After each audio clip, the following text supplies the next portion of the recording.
We should come up with a little rap, a little minimalist rap. We are the Minimalists, and we're here to say, here's our 2 cents. Take it or leave it. Something that rhymes with say. There's so much that rhymes with say. You can't think. It's not like orange. We are the Minimalists, and here's our orange. Go ahead and clear out all of your storage.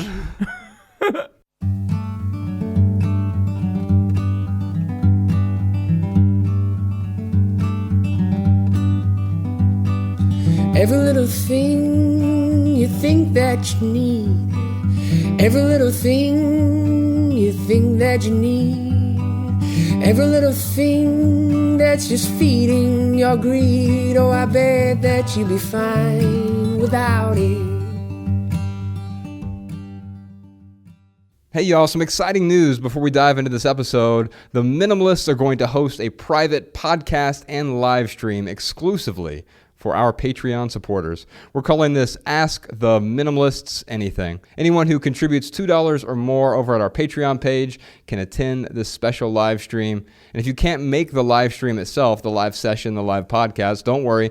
You'll still have access to the private video and the private audio podcast after it's recorded. We hope to do this at least once a quarter, maybe more frequently for our Patreon supporters. And please note that none of the money from our Patreon campaign goes to our personal bank accounts. Rather, what we're going to do is use these funds to build our own new podcast studio and a film studio, which is going to allow us to do a bunch of really cool things, like take live callers on the air, improve overall audio quality, and bring guests on the show. We're also going to hire a full-time filmmaker to create a video version of this podcast. And we also want to produce a bunch of other meaningful video creations like web series, TV shows, interviews, documentaries, video essays, and more. And because we refuse to clutter our podcast with advertisements, Patreon really is the best way for us to fund these creative endeavors together. So let me ask you this. Are you willing to help? If so, please become a patron today. Head on over to patreon.com/theminimalists, or you can go to our website. It's just theminimalists.com and click on the donate button at the top. We'll put a link to that in the show notes as well. And please know that your support is greatly appreciated. Together, we will create something meaningful. Hello, everybody. Welcome to the Minimalist Podcast, where we discuss what it means to live a meaningful life with less. My name is Joshua Fields Milburn. And I am Ryan Nicodemus, and together we are the Minimalists, and we are back. We are back. Well, we haven't gone anywhere for you all. You're still getting your weekly episodes. We've been on the road, and hopefully you're enjoying those. It's been a whole lot of fun. We're halfway through the Less Is Now tour. We'll talk about that in a moment. But welcome to episode number 91. Today, we're specifically going to talk about nostalgia. And I wrote an essay recently, Ryan, about nostalgia, and we already had a bunch of questions about nostalgia. So Sean picked out, podcast Sean here, he picked out the three best questions, and we're going to answer some of those today. But first, we're going to move our Right Here, Right Now segment to the beginning, because we're adding a new segment to the podcast that was recommended by our friend Malcolm Fontier. It's called Weightlifting with the Minimalists, and we'll get to that toward the end of this podcast. But because it's been such a long time, Ryan, we have a lot to talk about. We've been doing a lot of things. You've been in Germany. Yes, it was awesome. Yeah, man. You spent like almost a month over there. Yeah, we got there on July 9th and came back on the 29th. So it was just about 3 weeks. And it was worth it, man. It was so cool. You were all over the place over there. You even hosted a little tweet up. I did, yeah. I wanted to do one in Munich, but I did not find the time. But Mariah and I, we were in Berlin for like 4 or 5 days. And first off, Berlin is like, it's one of the grungiest cities I've ever been to. But it's also like super clean, if that makes any sense. No, it doesn't. Like that seems like a paradox. Well, it's like all the buildings are mismatched. Like there's no real cookie cutter anything about Berlin. Where like in Munich, it's like you don't know if you should like walk on the streets or not. Like everything's so it's fancy German engineering. Right, exactly. So like all the buildings are mismatched. There's a ton of spray paint everywhere, but it's done well. It's not like, a lame picture of like, cartoon boobs. it's like actual like people take their spray painting seriously over there. And it's an art for them. Yeah, it really is, man. Unless you own the building, then you don't feel like it's art. If Right. someone comes along and paints a mural on your house. I meant to look for some Banksies over there. I'm sure there are some. I didn't have time to really. It took me 2 days to get over the jet lag. Jet lag I hate it, man. The struggle is real. The struggle is real. No, dude, it's like I always try to do mind over body. Mm-hmm. So like, I will stay up. I try to do body over mind. I will stay up. I'll stay up on the plane ride over there. Yeah. And stay up all the way until like 9-10 o'clock, and then go to sleep and like try to get over the jet lag that way. Yeah. And like, it doesn't work. Yeah, I mean, it works better than. I remember the first time I ever experienced this when we went to London. Oh my goodness, it was great though for me. do you remember? We were staying at this Airbnb, and this was on tour October of 2014. Is it that the time in London you're talking about? Yes. Okay. Yeah. Okay. That was the worst. That's when I like fell asleep as soon as I slept on the plane, fell asleep as soon as we got there. I forget what time it was, but it screwed me up. It helped me because for whatever reason, like I had gone over 24 hours without sleeping because I did try that. I stayed up on the plane and all that, and then it was really hard to get to our Airbnb for some reason. Yeah. And we had all kinds of issues with the rental car, and we were driving on the wrong side of the road, and it was a stick shift. Anyway, we got to this Airbnb, and it was like 2 p.m., and I'm like, I'm just going to take a midday nap. Mm. I woke up at 11 a.m. the next day. Oh, yeah, that's right. You did. See, if I could do that, man, maybe that would help. It was so good. Australia was bad, too, though. I don't know if you remember that. It wasn't that bad for me. Going to Melbourne. Brisbane is where we flew into. Yeah, we started in Brisbane. But anyway, by the way, we've got some good news on Australia. So since we're already on right here, right now, our book, Minimalism, Live a Meaningful Life, which was our first book that came out in the States and has been translated to, I don't know, close to a dozen languages now. It's now translated to Australian. Wait a minute. No, it came out in Australia because they don't have Amazon over there, and so Hachette approached us. They're one of the biggest publishers in the world, and usually we do everything independently, but it's really difficult to publish something independently in Australia. So they reached out to us and wanted to team up, and the great news is our book, it was number 2 for 2 weeks in a row. It still is number 2 from last time I heard. In all of Australia in nonfiction. It's unbelievable, man. And so Mark Manson's book is still number 1, which, I mean, it's a runaway bestseller, but it's been number 2 for several weeks there. And so I just want to say thanks to all the folks in Australia who've picked up Minimalism, picked up the hard copy of that in all of your local bookstores or airport or wherever you're finding it. And because it's doing so well, in the coming weeks, we want you to stay tuned. We're going to be announcing some tour stops in Australia. And New Zealand. Yes, I've never been to New Zealand, man. I can't wait. Yeah, it's going to be great. So we're going to do at least 4 tour stops over in your neck of the woods. If you're on our email list over at theminimalists.com, you'll be the first to hear about new tour stops before anyone else. Also, our Patreon supporters get an email before anyone else as well, because they get first access to any of the tickets before they actually go live to the general public. And so that's over at patreon.com/theminimalists. But thank you so much, Australia, New Zealand. Also, it's available in Singapore, the whole area over there. Hachette is doing a great job getting the word out, and we're going to be visiting your neck of the woods early 2018. Stay tuned for details on that. So anyway, you're over in Germany. Oh yeah, back to Germany. No, it was great, man. You were jet lagged. Finally got over it, and then when I got over it, I was like, okay, I'm going to do this meetup in Berlin. I on the podcast, I said I would definitely do something in Berlin. So I sent a tweet out the day before the event at like noon. Yeah. Sent it out that night, another tweet, just a reminder. And then I think maybe a third tweet the next day. Just from your personal account? Yeah. And I did this on Instagram as well. And I was shocked, man. Like 10, 15 people showed up. I mean, just from a few tweets in Berlin. It was kind of cool. And, Josh, like our audience, they're like the kindest people, man. I know. It is I feel so good, like when we are, in any city in a venue and everyone gets up to leave and like there's not trash everywhere. Yeah. Like it's usually pretty clean. Yeah, and And there'll be a few exceptions, but Yeah, usually, of course. usually it's the people that were dragged to the event. And they're Right. like, screw these minimalist But it just guys. blows I'm gonna my- drop popcorn on the floor. It just blows my mind, man, like how awesome our audience is, man. So anyway, like 10, 15 people showed up, got some really cool perspectives just from, people living in different places in Germany, but also like there was a gal from Poland there. There was a guy from Denver there who married a gal from, I forget what country, and like they ended up in Berlin. They just had a baby. But yeah, it was really, really cool. And then the coffee shop owner, I think it's called Nano Coffee is where I was.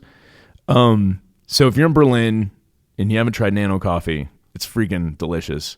But the owner there, man, he was so nice. Like I went there and just started talking to him about how awesome his coffee shop was and how I appreciated the very short menu that he had. And he Well started, curated. Yeah, and he was telling me, he was like, man, it was really hard for me to get business at first because people would come in and they wanted like the caramel macchiato. Right. Right. And I was like, did you just tell him to go to Starbucks? And he laughed and he's like, no, I didn't tell him to do that. He's like, but people were upset we didn't have the flavored drinks. Sure, we've been trained one particular way, and because of marketing and branding is very effective. Yeah. These advertisements are very effective to increase our desire for something we didn't even know we desired. Have you ever had a caramel macchiato? Of course, yeah. Dude, they I are used to so be a fat bastard. They are so good though, dude. I think it's because of all the sugar Right. It's a giant milkshake that's heated. with a little coffee in it. Yeah. It's a No, giant it's so coffee good. milkshake. So I was explaining to him, I was like, dude, we have a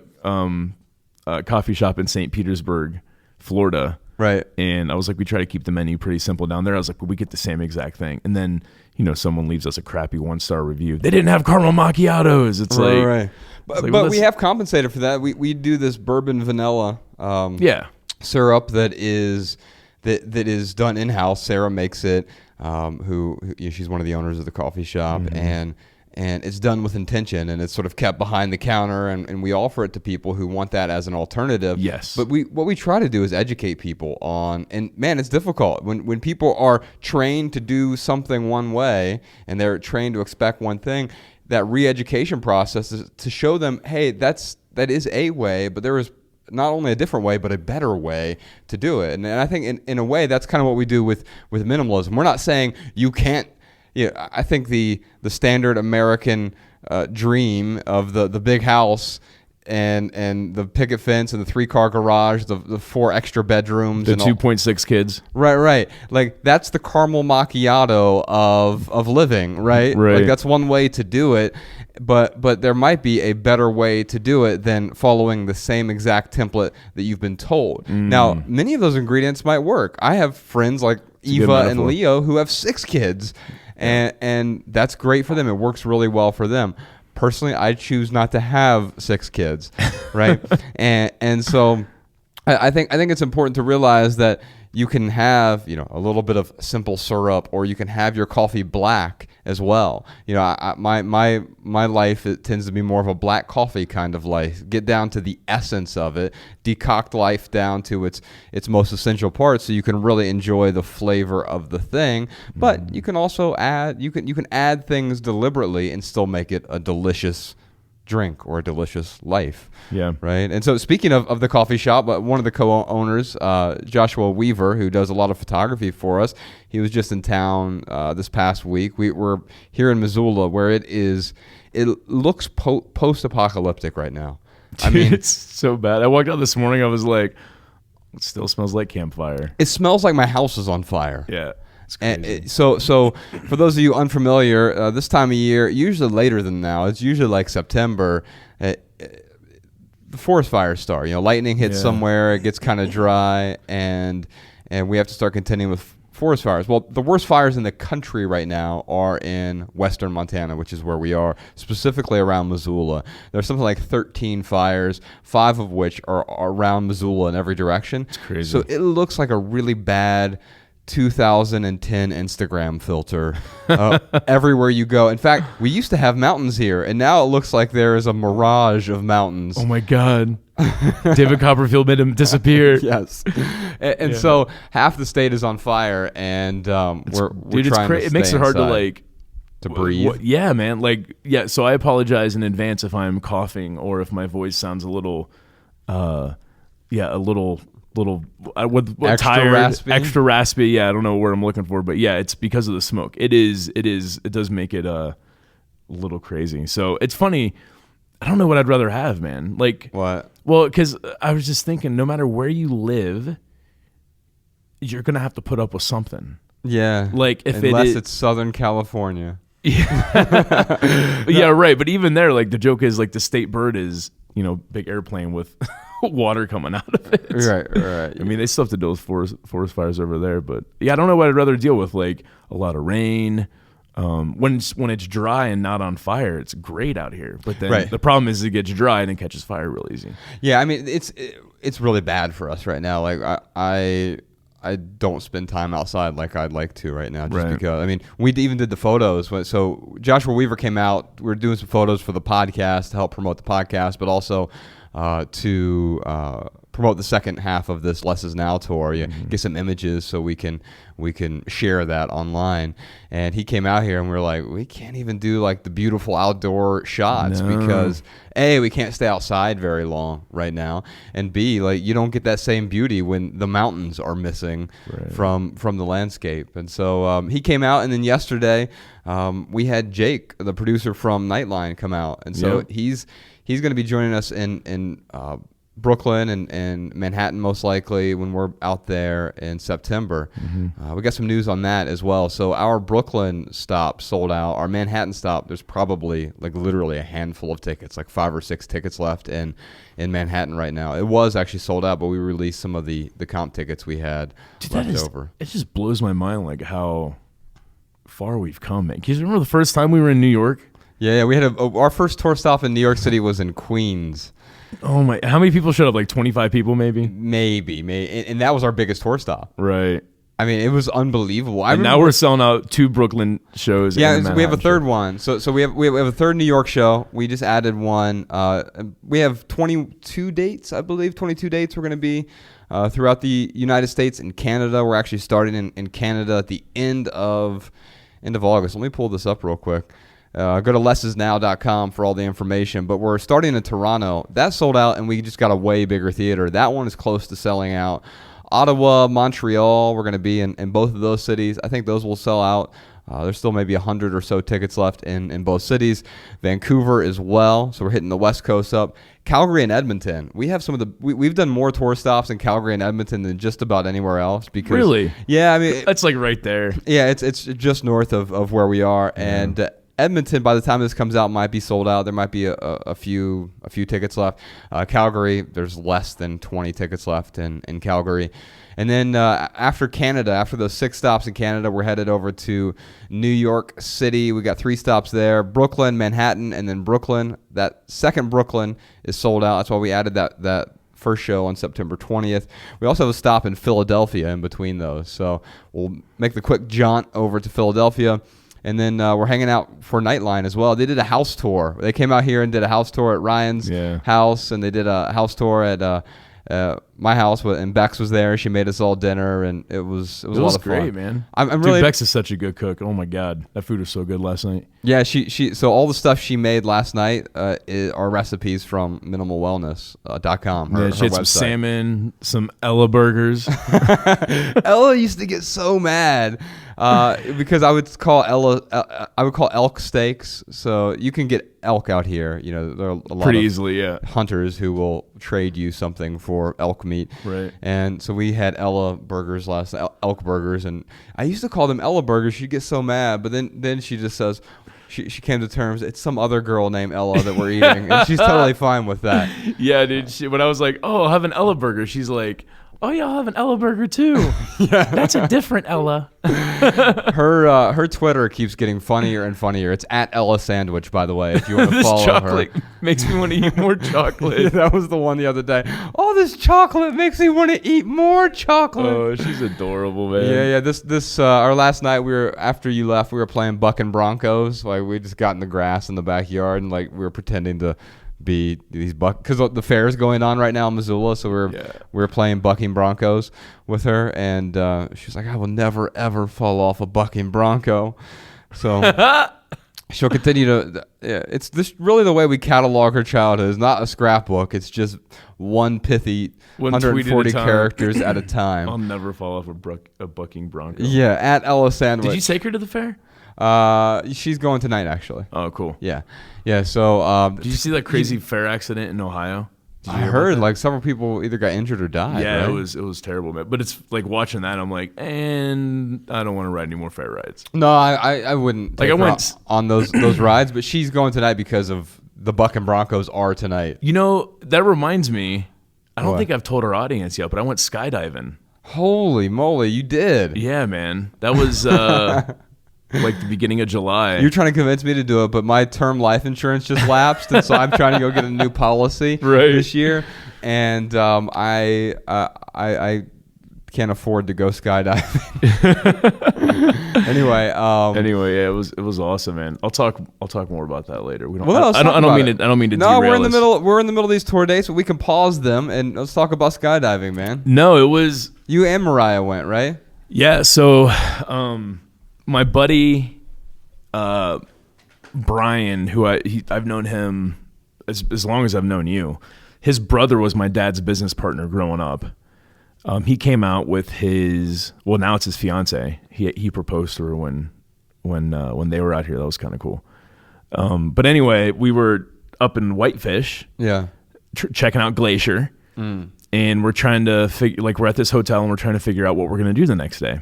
Right. So we were thinking about maybe whitewater rafting or zip lining. Right. And then let me ask you this real quick. Is zip lining more dangerous than skydiving? It feels to me like it might be. I'd have to look up the statistics. It doesn't feel more dangerous. Skydiving feels more dangerous for sure. I'm sure it feels more dangerous. I'm just wondering, I know driving a car is way more dangerous than flying in an airplane. Driving a car is more dangerous than skydiving. I mean, statistically, is that true? Yeah, more deaths happen in car crash. Per capita? Yeah, per capita than skydiving. Really? Yeah, I'd have to look up the data, but I heard that one time. That's shocking to me, but I'll believe you. But I might be wrong on that. If I am, then tweet me at Ryan Nicodemus and make fun of me for being wrong. Anyway, so the concierge, am I saying that right? Yeah. She was like, I think it's concierge. Concierge. Yeah, perfect. She was like, oh, I also just got these skydiving pamphlets. Someone just dropped them off yesterday. Oh, no. And Brian's eyes got really, really big. Like, this is the opening scene to a horror film. He's like, yeah, man, let's go skydiving. And I'm like, I thought Mariah was not going to do it. Right. So I'm like, okay. I was like, I got to talk to. I thought she was smarter than that too. I was like, I got to talk to Mariah about it. I was like, but if she's down, I was like, I'd be down. So we go back to the hotel room, and the girls are in there, and we're like, so what do you think about skydiving? And I'm totally expecting Mariah to be like, no, why don't we go whitewater rafting? So she was my total scapegoat. Yeah. And she was how about we go look at butterflies? Right. And she's like, okay. I'm like, what? No, you're supposed to say no.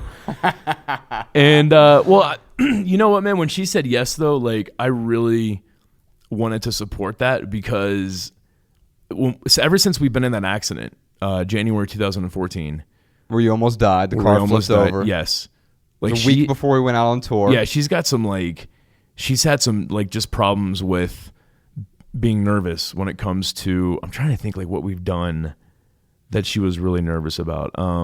Hiking, mountain biking. Now, if we go mountain biking. I'm barreling down the hill. Right. And she's really taking her time with it. Yeah. There are a couple other things where she's just a little hesitant. If we're out on the water, we had a jet ski. It was our neighbor's the cabin we were at, it was like a friend of a friend's cabin. They let us use it. Their neighbors had a jet ski that they let us borrow and go on. And I was like, or it was a wave runner, not a jet ski. And what's the difference? She was like, slow down. A jet ski, like you start off with like laying down, and then you eventually stand up and you go. Oh yeah. Where like with a wave runner, you just sit on it and go. Which one's the key to happiness? It's much easier. Neither. Oh. Josh, I'll hand you a mirror and show you the key to happiness. Oh, a mirror is the key to happiness? Yes. What are you, Drake? We need about 1,000 more mirrors in here.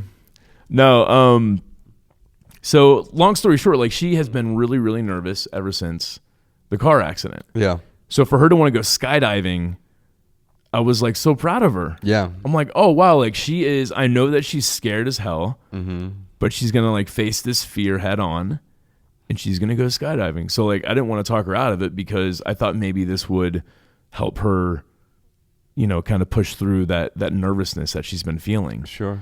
And dude, I got to say, like, everything's okay until like that door opens and like you stick your legs out and like the wind is just like, you can't keep them together. They're just like flailing everywhere. Yeah. And you're like, okay, I guess I'm gonna jump out of this plane. And then like, and it was tandem. So we're attached to an instructor and then like they push you out. Dude, there's no words to describe it, man.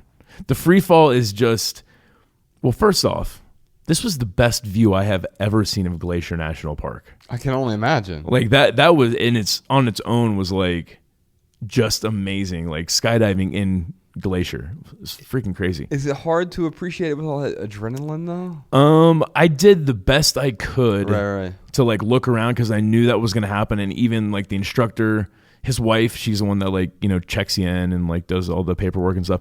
Both of them were like, it's going to go so fast, like, you know, try to take it in, make sure you look around, so forth and so on. Yeah. So yeah, I did my best to like, to look around. I'll tell you the coolest thing I saw. So there's, Lake McDonald in Glacier National Park. Right. And you could see it over the mountain. Yeah. And like, as I'm looking at it, I'm like, oh, there's Lake McDonald. And then like, it just disappeared, you know, like as we fell. Right. Yeah. That was pretty cool.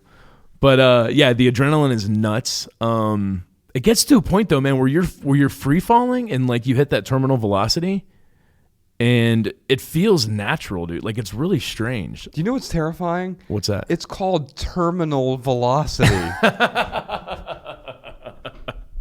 But dude, it feels like, I was like, oh wow, like I feel like a bird. And then like you're so high up, there's no perspective on really how fast you're falling. Right. So it really was like a really pleasurable experience. And then when we landed, yeah, my head was like buzzing, dude. It was so like, now I know where the term buzzing comes from. Like my head was literally, yeah, like I was literally buzzed, like vibrating, dude. Yeah. It was crazy.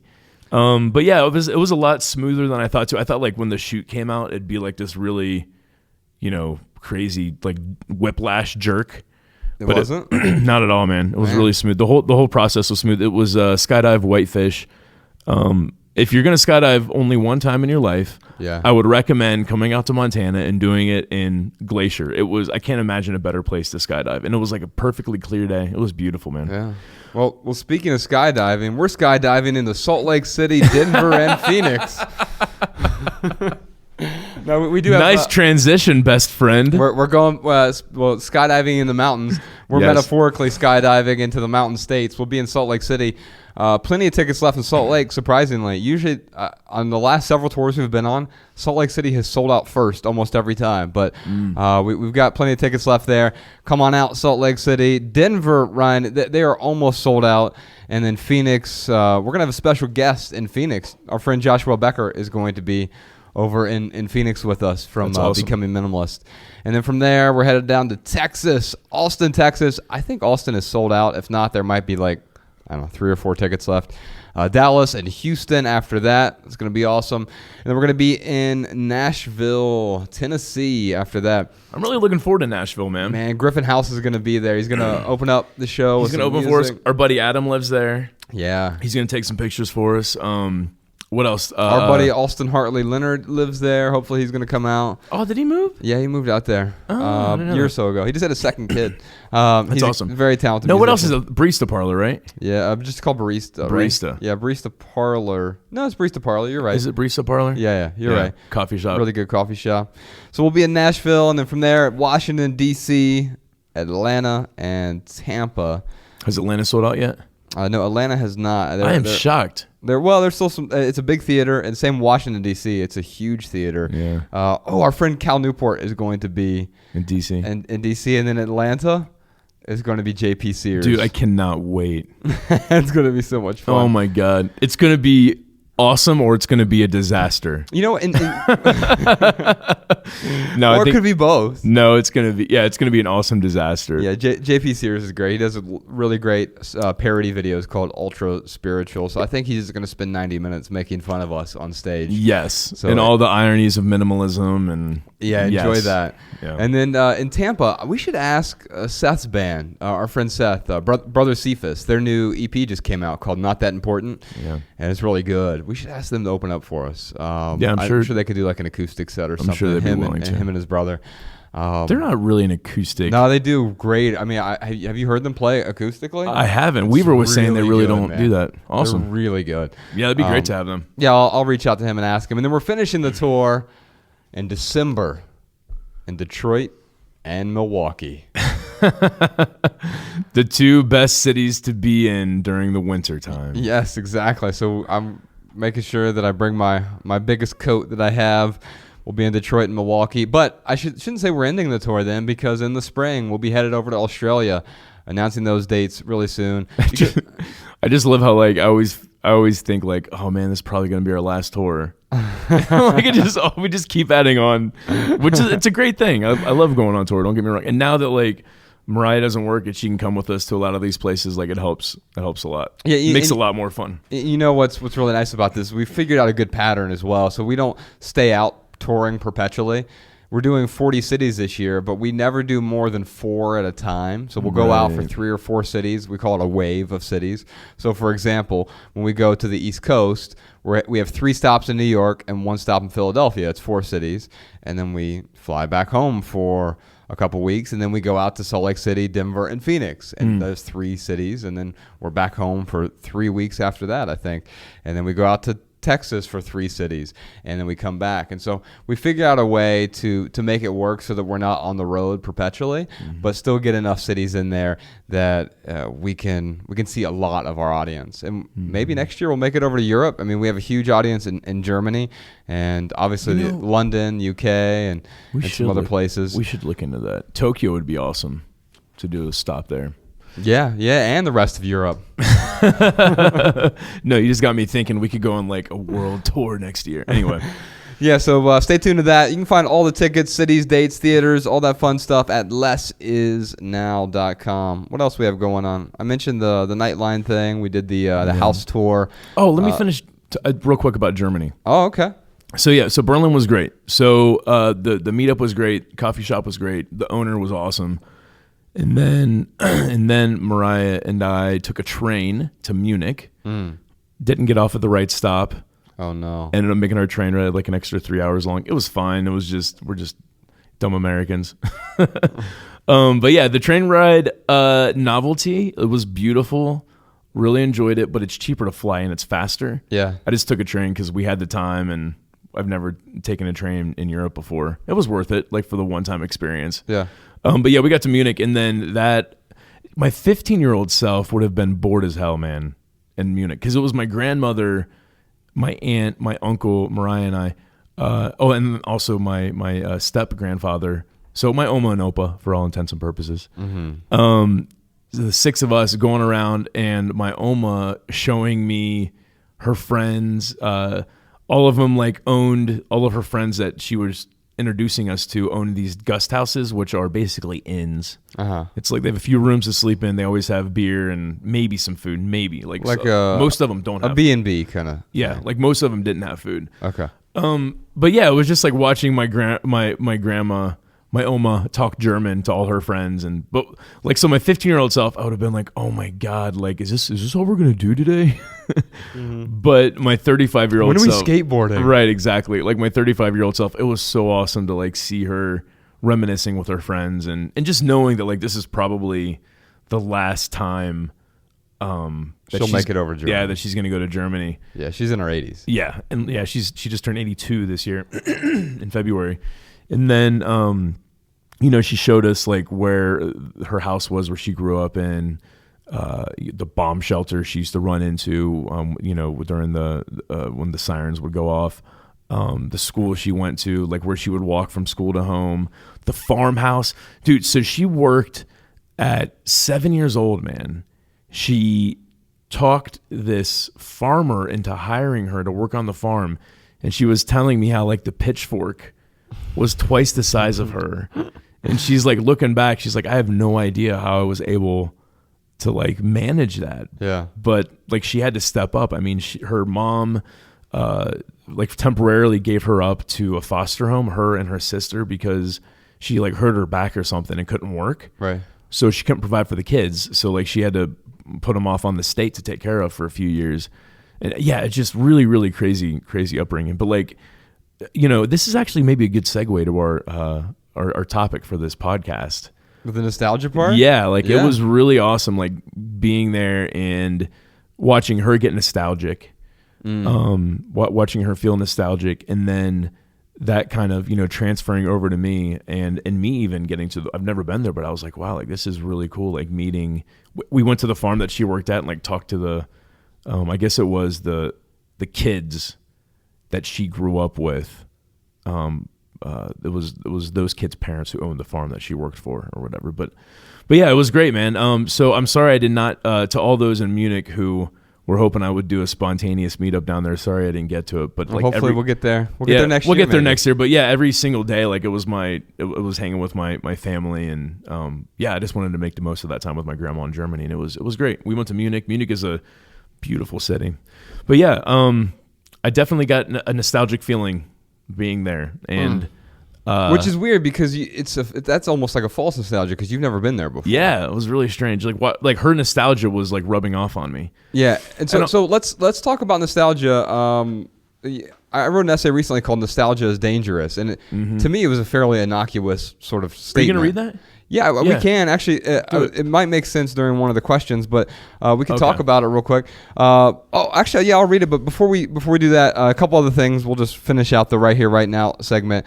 I wrote an essay called "Keep Travel Simple." So Ryan, you and I are for the first time we are putting our name on a physical good. Which hypocrites. I know, right? No, and it was a hard decision to really do it. And so I wrote about why we decided to do that. I've had probably over 1,000 people, certainly hundreds of people, but probably over 1,000 people at this point ask about the damn bag that I carry in the documentary. Hey, great documentary. Where can I buy that bag? Yeah. Hey, where can I buy something? Your documentary inspired me to buy something. That's how I felt at first, but then I realized like, oh, wait a minute. It's the one item that adds more value to my life than anything else because of the amount that we travel. Absolutely. Yeah. And so it's a great bag, and it's made by a guy named Malcolm Fontier, or at least it was made by a guy named Malcolm Fontier, and he stopped making bags in 2012. Well, after the documentary came out, and Ryan, you and I, we did a video called Pack Like the Minimalists. It's on our YouTube channel, youtube.com/theminimalists. And we show how we pack for a 10-month trip when we were on tour in 2014. And everything that I packed for a 10-month trip was in this shoulder bag, basically. It's a duffel bag that also functions like a suitcase. It's a duffel bag suitcase. It's neither a duffel bag nor a suitcase. And it's the best bag I've ever used. And I've tried other bags afterward because this thing, I've been using it for 6 years now. And I've beaten the hell out of it into hundreds of cities. And I know at some point it's going to disintegrate because I've beaten it so much. It's still ticking. But I've looked for other bags as well, and I've never found anything that's come close for me. Now, I'm not saying it's the appropriate bag for everyone else, but I've had so many people reach out. And then Malcolm Fontier reached out, and he said, hey, how about I've had so much interest. If we in got this. 1,000, inquiries, then he got 500 or another 1,000 inquiries. Right, Yeah. right. And so he's had a bunch of people reach out to him. And the thing is, it was a very limited run bag at first. He only made 300 ever. Right. There's 300 in existence. And so when me, you, and Colin all had one, we were on tour in 2012. That was 1% of the bags. We had 1% of the bags in our trunk, not even knowing that we did. And anyway, we decided after a lot of talk together to partner with him. He's starting a new bag company called Packed Bags, P-A-K-T Bags. And you can find the essay that I wrote called Keep Travel Simple. And also he's doing a Kickstarter for these bags to see what the interest actually is, if people are interested in it, at packedbags.com, P-A-K-T bags.com. Sean, if you can put a link to that in the show notes as well. Just a word of warning, you probably don't need a new bag, and we're not trying to push a new bag onto you. That's certainly not our message. But well, I was going to say, I think like someone who needs the bag, well, first off, you don't need a bag. Like the bag will help your travels Well, be at some point easier. you need a bag if you don't have Of course, a bag yeah, at all. of course. Right. But like I think about Mariah right now, who has like my old Mission Workshop bag. Yeah. And it works, Yeah. but it's miserable for her. Right. And I love Mission Workshop. It's not dissing Mission The pants I'm wearing right now are Mission Workshop. Oh yeah, I'm not talking they're about a great company. Dude, the backpack is amazing. Like it is it's waterproof. I think it's like 40 liters. It holds a ton of stuff. And that's part of the problem. Right, and that's kind of it. But so yeah, this is not a knock on Mission Workshop. They're a great company. But for Mariah, that particular style of bag, it's miserable for her. Like she doesn't if she's got to get something out on the plane and it's at the bottom of the bag. Yeah. She has to unpack everything to get to the bottom. So does she need a new bag? No. But like I know that this bag will significantly help her be less stressed when she is traveling. And that's the thing I like about it. It's a very unisex bag. I mean, in fact, so he's doing 3 colors of it this time. A black one, a like gray slate one, and then the biggest request has been for navy blue, which was shocking to me. And so I guess he's going to do a navy blue one as well. But what you're saying actually reminded me of, I'll just read an excerpt from this Keep Travel Simple essay. Because it's exactly the dilemma that Mariah is in right now was the same exact dilemma I was in before I found the bag that was appropriate for me. Right. And so the essay starts like this. When I started traveling more frequently nearly a decade ago, I quickly realized my overstuffed suitcase would no longer cut it. It was bulky. That's her problem, right? Mm-hmm. It was ugly. She doesn't have that problem. But I had one of those giant, ugly Samsonite suitcases. It was like weird and way too big, and it didn't fit in the overhead bin.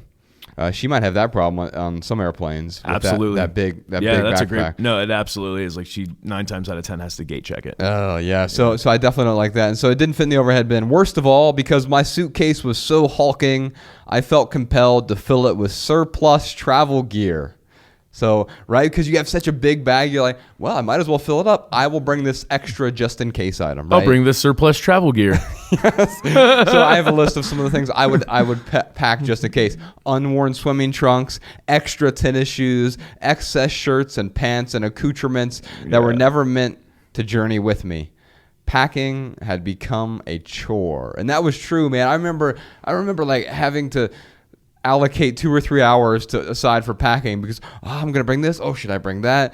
And not only was my bloated case a nightmare to dig through, it weighed me down, literally. So if she overpacks and she has that massive backpack, it does weigh you down. Yeah. The one item that was supposed to aid my trips actually got in the way, so much so that I developed an aversion to travel, dreading each trip because of the clutter I had to lug from airport to airport, hotel to hotel, city to city.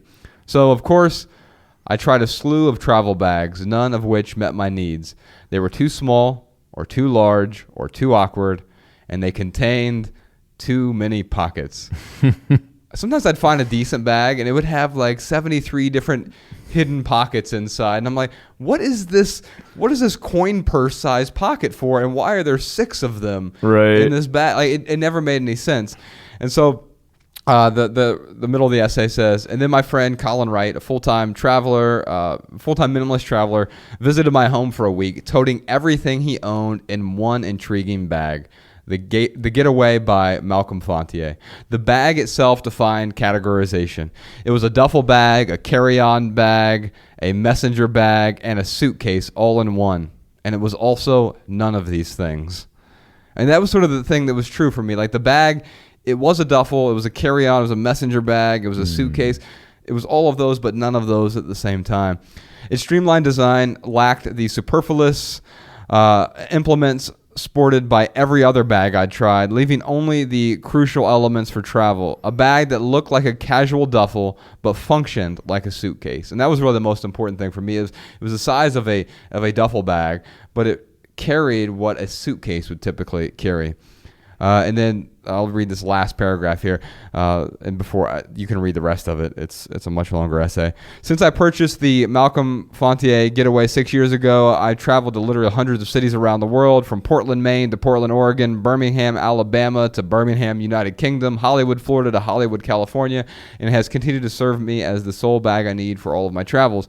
Best of all, this bag worked just as well for my weekend trips as it did for my friends' year-long globe trotting. It forced me to pack only the essentials, and this was the important part, Ryan. It forced me to pack only the essentials, but without sacrificing the necessities. There was room for everything I needed for my trips and nothing extra. For me, it was the important bag, and that's the important part to know here. It doesn't allow room for the surplus travel goods. Yeah, and for me, it was the ideal bag. And so the last paragraph, the very end paragraph of the essay, I'm going to skip forward here. It says this, and this is what I want everyone to keep in mind if you're considering buying this bag. Truth be told, there's a good chance you don't need a new travel bag. If you don't, please don't feel compelled to purchase one. But if you do, this is the best bag that I have ever used. That's why it's the first and only physical good that bears our name. And that's what I want to get across here. If you're interested in it, you can find that whole essay at packedbags.com. I gotta tell you, dude, putting our name behind this bag feels much better than like putting our name on a T-shirt, right? Selling T-shirts, yeah, for sure. Or like coffee. I mean, that would be or merch. Yeah, right? any type of merch. Yeah. No, I totally agree 100%, man. I feel really good about this. And at the end of the day, like, yeah, is someone out there? If you got to put it on your credit card, like, don't buy it. Yeah.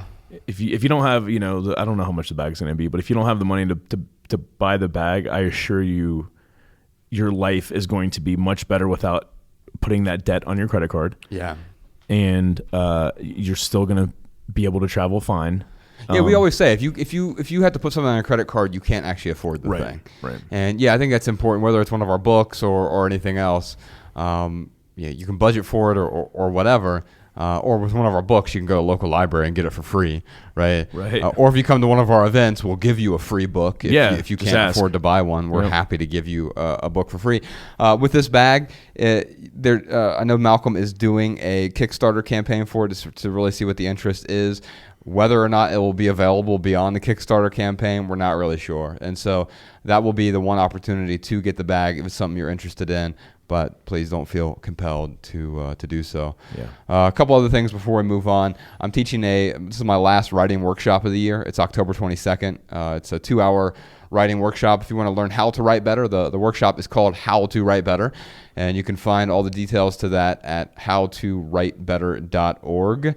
It's a distilled version of my 4-week class that I teach. So I teach a 4-week class called How to Write Better. And you're able to take that at any time throughout the year. It's something that I teach, and it's automated throughout the year. But I also do a much less expensive 2-hour or 1-day workshop. I say 1 day because sometimes it goes beyond the 2 hours. I try not to waste your time, obviously, but I want to make sure you get as much value as you possibly can. So if you're looking to improve your writing skills, your blogging skills, your email or business emails, if you want to write that first book that you've been working on, I take everything I've learned over my writing career and distill it down to this workshop and try to point you in the right direction. It's broken up into 4 different segments, everything from writing to editing to publishing, and everything in between. So I hope you find value in that. howtowritebetter.org. Last thing I have here. I have two last things, Ryan. Which It is sounds like I was at our friend's birthday party yesterday, and he's got a 5-year-old. yeah. And she's like, give me one last hug. Yeah. And then give me another last hug. Anyway, what are your two last things? We just at the end of our podcast when we do the lightning round, we have minimal maxims. Mm-hmm. We just launched minimalmaxims.com. And we can thank Jess. She curates all of our minimal maxims. You can find hundreds of our minimal maxims there. You just go to minimalmaxims.com and it populates a new one each time you refresh it, and you can share them from there. So if you enjoy the short, pithy 140 character answers that we give, you could find a bunch of inspirational quotes. Dude, we could sell minimal maxim calendars. We could sell 400 different T-shirts with our different minimal maxims on them. Collect all 400. Sean, write this down. We're selling out, ladies and gentlemen. Yeah, but it's all free. Minimalmaxims.com. You can find the selection of all of our minimal maxims, and it continues to grow. Thanks to Jess, who runs she's our social media awesome. manager. She is great. Couldn't do it without her. Yeah, yes, indeed. And so you can actually find her on Twitter as well if you go to the bottom of minimalmaxims.com. The last thing I have, Ryan, is Patreon. So we refuse to clutter our podcast with advertisements. And so if you want to help support the podcast, we're also going to start doing a video version of the podcast. We need your help. We're building a podcast studio and film studio so we can do things like improve audio quality. We can take live callers on the air. We can do video version of the podcast. We can do video essays and guests, interviews, and all kinds of interesting stuff. But we need your help for that. None of the money goes to me or Ryan. 100% of the money from our Patreon account goes to building the podcast studio so we can continue to make compelling, meaningful creations for you. If you want to support the podcast, we'd really appreciate it. Head on over to patreon.com/theminimalists, or you can go to theminimalists.com. Click on the donate button there at the top. We'll put a link to that in the show notes, but also you get a bunch of stuff that no one else gets. Not stuff, but creations that we've created. So we're doing these quarterly live streams. We're going to be doing more of those, more than quarterly, once we get to our first objective of 2,000 patrons. I gotta say, that live stream we did the other day, for our patrons, dude, that, because it's such a small group. Yeah, so I mean, there's less than 1,000 of them right now. It feels really intimate, and like, I just feel like I can let a little bit more loose on those. Yeah. It was a lot of fun. So what we're doing is we're doing these live streams. We're turning those podcasts. Sean is editing them down into podcasts as well and doing Patreon exclusive podcasts. We're going to do more and more of those. And who knows, over time, we may get down to doing that even weekly, where we're doing a special podcast just for our Patreon supporters as we get more Patreon supporters out there. But I agree with you. It feels like we're in a room together with these people. It's a virtual room, but we're doing this live stream. We're talking to people,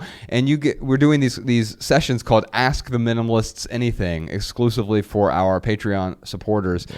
And it's a lot of fun. Yeah, I do feel like we can really open up. So you can actually get access to the ones we've already recorded. We did a test live stream while Ryan was in Germany. My partner Rebecca and I know many of you have been asking, when are you going to bring your partners onto the show? I think maybe Patreon is the great way to do that, where we can bring Bex and Mariah in here and have a lot of fun. So we just did this test live stream, and then people started asking questions, and so we had a bunch of questions. So Bex and I, while Ryan was gone, we answered a bunch of questions, and that private podcast is also up on our Patreon page. So head on over to patreon.com/theminimalists if you want to check out those the recorded live streams that are already out there, the private podcasts, and any of the other Patreon exclusive stuff that we're going to be creating for our patrons. All right, Ryan, I think maybe we should start the podcast now. We got some voicemails here. We got some voicemails here. Our first voicemail is from Susan. What city is she in? She is in Philadelphia. Philadelphia. Yeah. My question is about sentimental objects. To try to make a long story short, I met my husband in a bar in Georgia when I was 21. I was living in Manhattan. I was just down there visiting a friend, and we really hit it off, obviously. I went back to Manhattan. We were trying to plan him to come visit me, but he was in the Army, and he got sent to Iraq, and he said, will you write me letters? And of course I did, and the whole time he was there in the invasion, we wrote letters back and forth, and I remember walking into my apartment building and how excited I would get just to, open up my mailbox and see a letter from him. And we really fell in love through those letters. We've been married for 10 years. We have 3-year-old twin boys. And I just know that those letters are a sentimental object I will never be able to get rid of. Like, scanning them just doesn't tell the whole story of having been from, Iraq and Manhattan and back. But I also know this opens us up to, the rabbit hole of wanting to keep, the baby clothes my sons came home in. Like, one was in the NICU, and he was so tiny, and he's a strapping, healthy boy, and, I have that in my dresser drawer. The clothes he came home in. And then, of course, it opens up to, letters from other people and starting to feel guilty. And I guess my question is, do you make room for sentimental objects that matter a great deal? And if so, how do you kind of stop the flood of letting that permeate everything else in your house that you attach value to? So, Ryan, do you make room for sentimental items? Man, I mean, I have sentimental items. I try to avoid holding on to sentimental items as much as possible. God, she's already kind of went down the rabbit hole with the letters. Yeah. So now she's like, I think her question really is like, okay, I've got these letters. I'm not asking how I get rid of these letters. I'm not willing to get rid of these letters. They had a lot of value to my life, which is great. And then she's asking, well, now we've got a kid, and I know that I'm going to want to hang on to stuff. Like, how do I keep it from overflowing? So, I guess the first question, if I was Susan, I would ask myself, how much room do I have for these things? Yeah. What's the real cost of owning these things? Because there's no cost right now of the baby clothes are already paid for, right? So there's no monetary cost for purchasing those things at this point. That's a sunk cost. Right. But there are other costs involved with that. Yeah, you're the cost of space. Yeah. The cost of time it takes to organize these things, to take care of these things.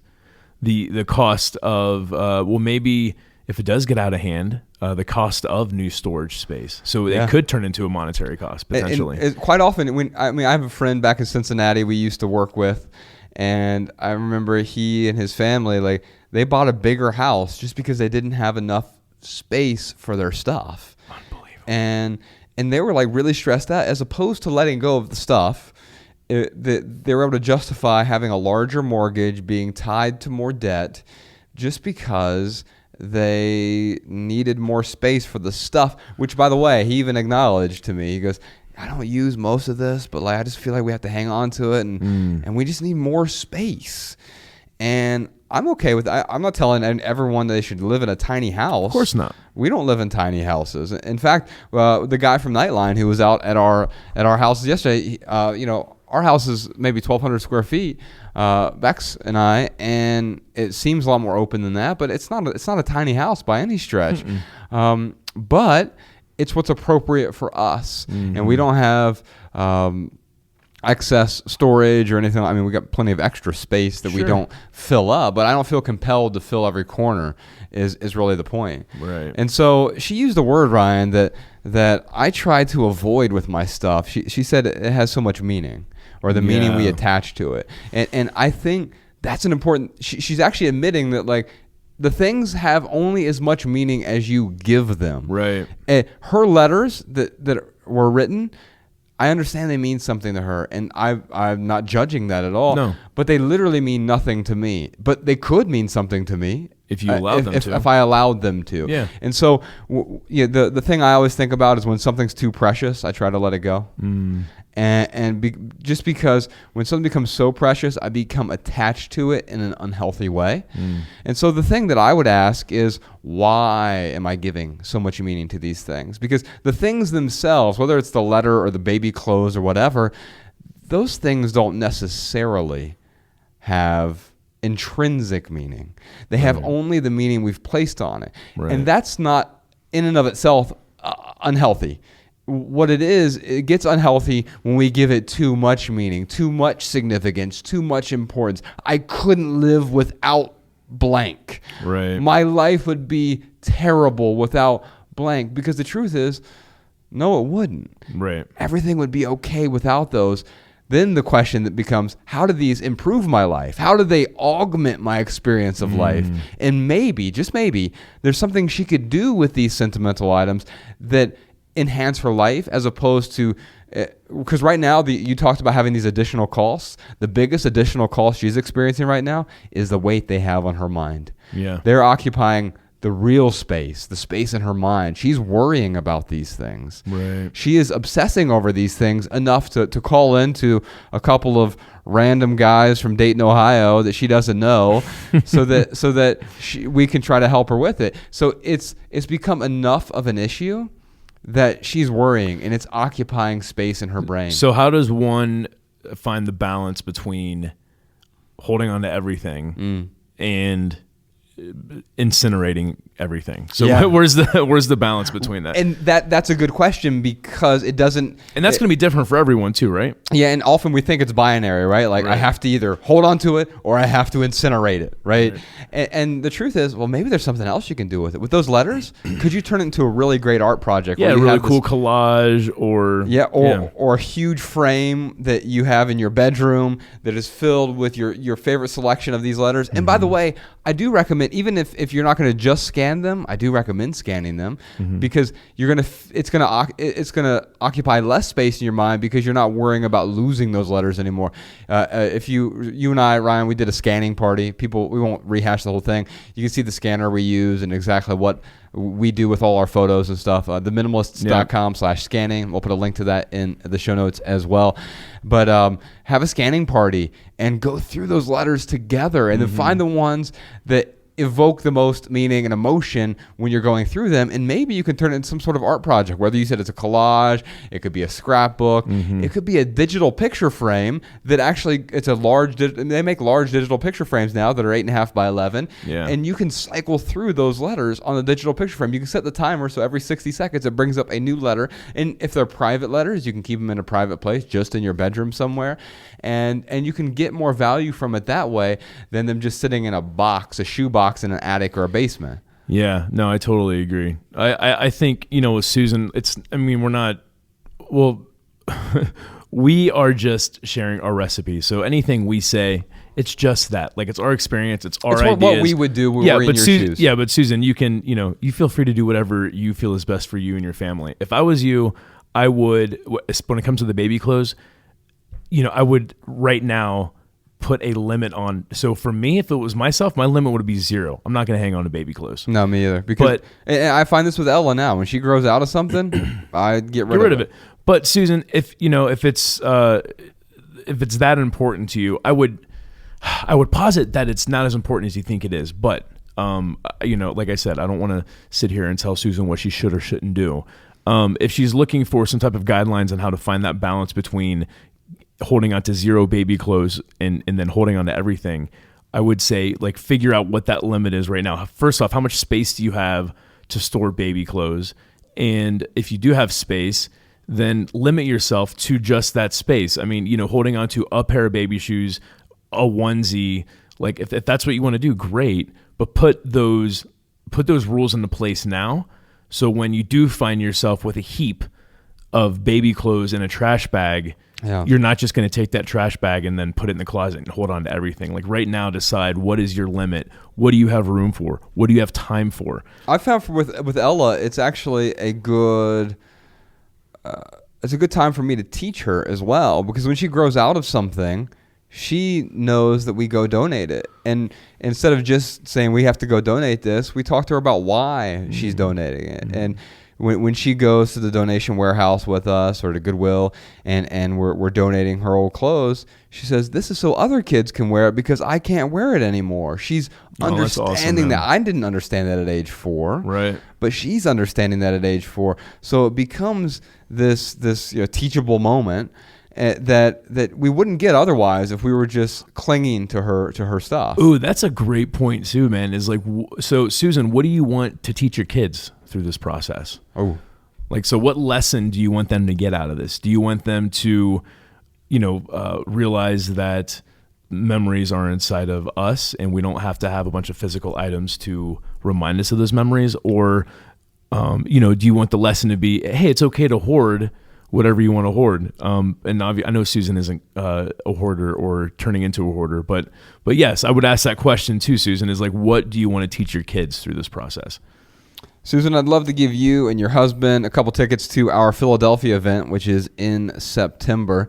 Sean, if you could reach out to her and see if she's interested in that. For anyone else who wants to come, it's lessisnow.com. You can grab your tickets over there. Our next question is from Brandy, I think. No. This is Trip. From Trip. Oxford, Mississippi. Oxford, Mississippi. I have a small personal time capsule. It's maybe the size of 2 shoe boxes. And I put a lot of sentimental memorabilia and photographs and stuff like that in there. And I was wondering if you guys would think that was okay, because I don't necessarily look at it a lot. I don't get any immediate joy from it. But whenever I have a family one day, I would love to be able to show my kids, like, oh yeah, this is what your grandmother looked like at this time. And as a college student, I don't really have enough money to like scan photographs or to scan a Christmas card for me to be able to read later on, to remember, oh, this is what my mother's handwriting looked like. This is what her message was to me at this time. And I don't save everything. I only save maybe 2 cards that I have in there, or 2 photographs or whatever. But I was just wondering what your guys' thoughts were on like a personal time capsule. It's interesting, Ryan, when Jake from Nightline was out at our houses yesterday, I don't call it a personal time capsule. It's an old hat box my mom used to have with some photographs in it. Now, they're all scanned already. Yeah. But I do have, that's where some physical pictures. Physical pictures I have. Hypocrite. I know, right? We're canceling this podcast right now. Sean, pull a plug. And I found that those physical photos, having a curated collection of physical photos, I can go through those with Ella, and she can see my mom, because obviously she'll never get to meet my mom. My mom died in 2009, and Ella was born in 2013, and so I can have those physical photos there as well. And he said his time capsule is about the size of 2 shoe boxes. That means you have this self-imposed limitation. You can't fit once you get to once it's full. You don't go get a larger. You don't get one that's 4 shoe boxes. He didn't say he was thinking he had 2 shoe boxes and was thinking about adding a 3rd shoe box. Right.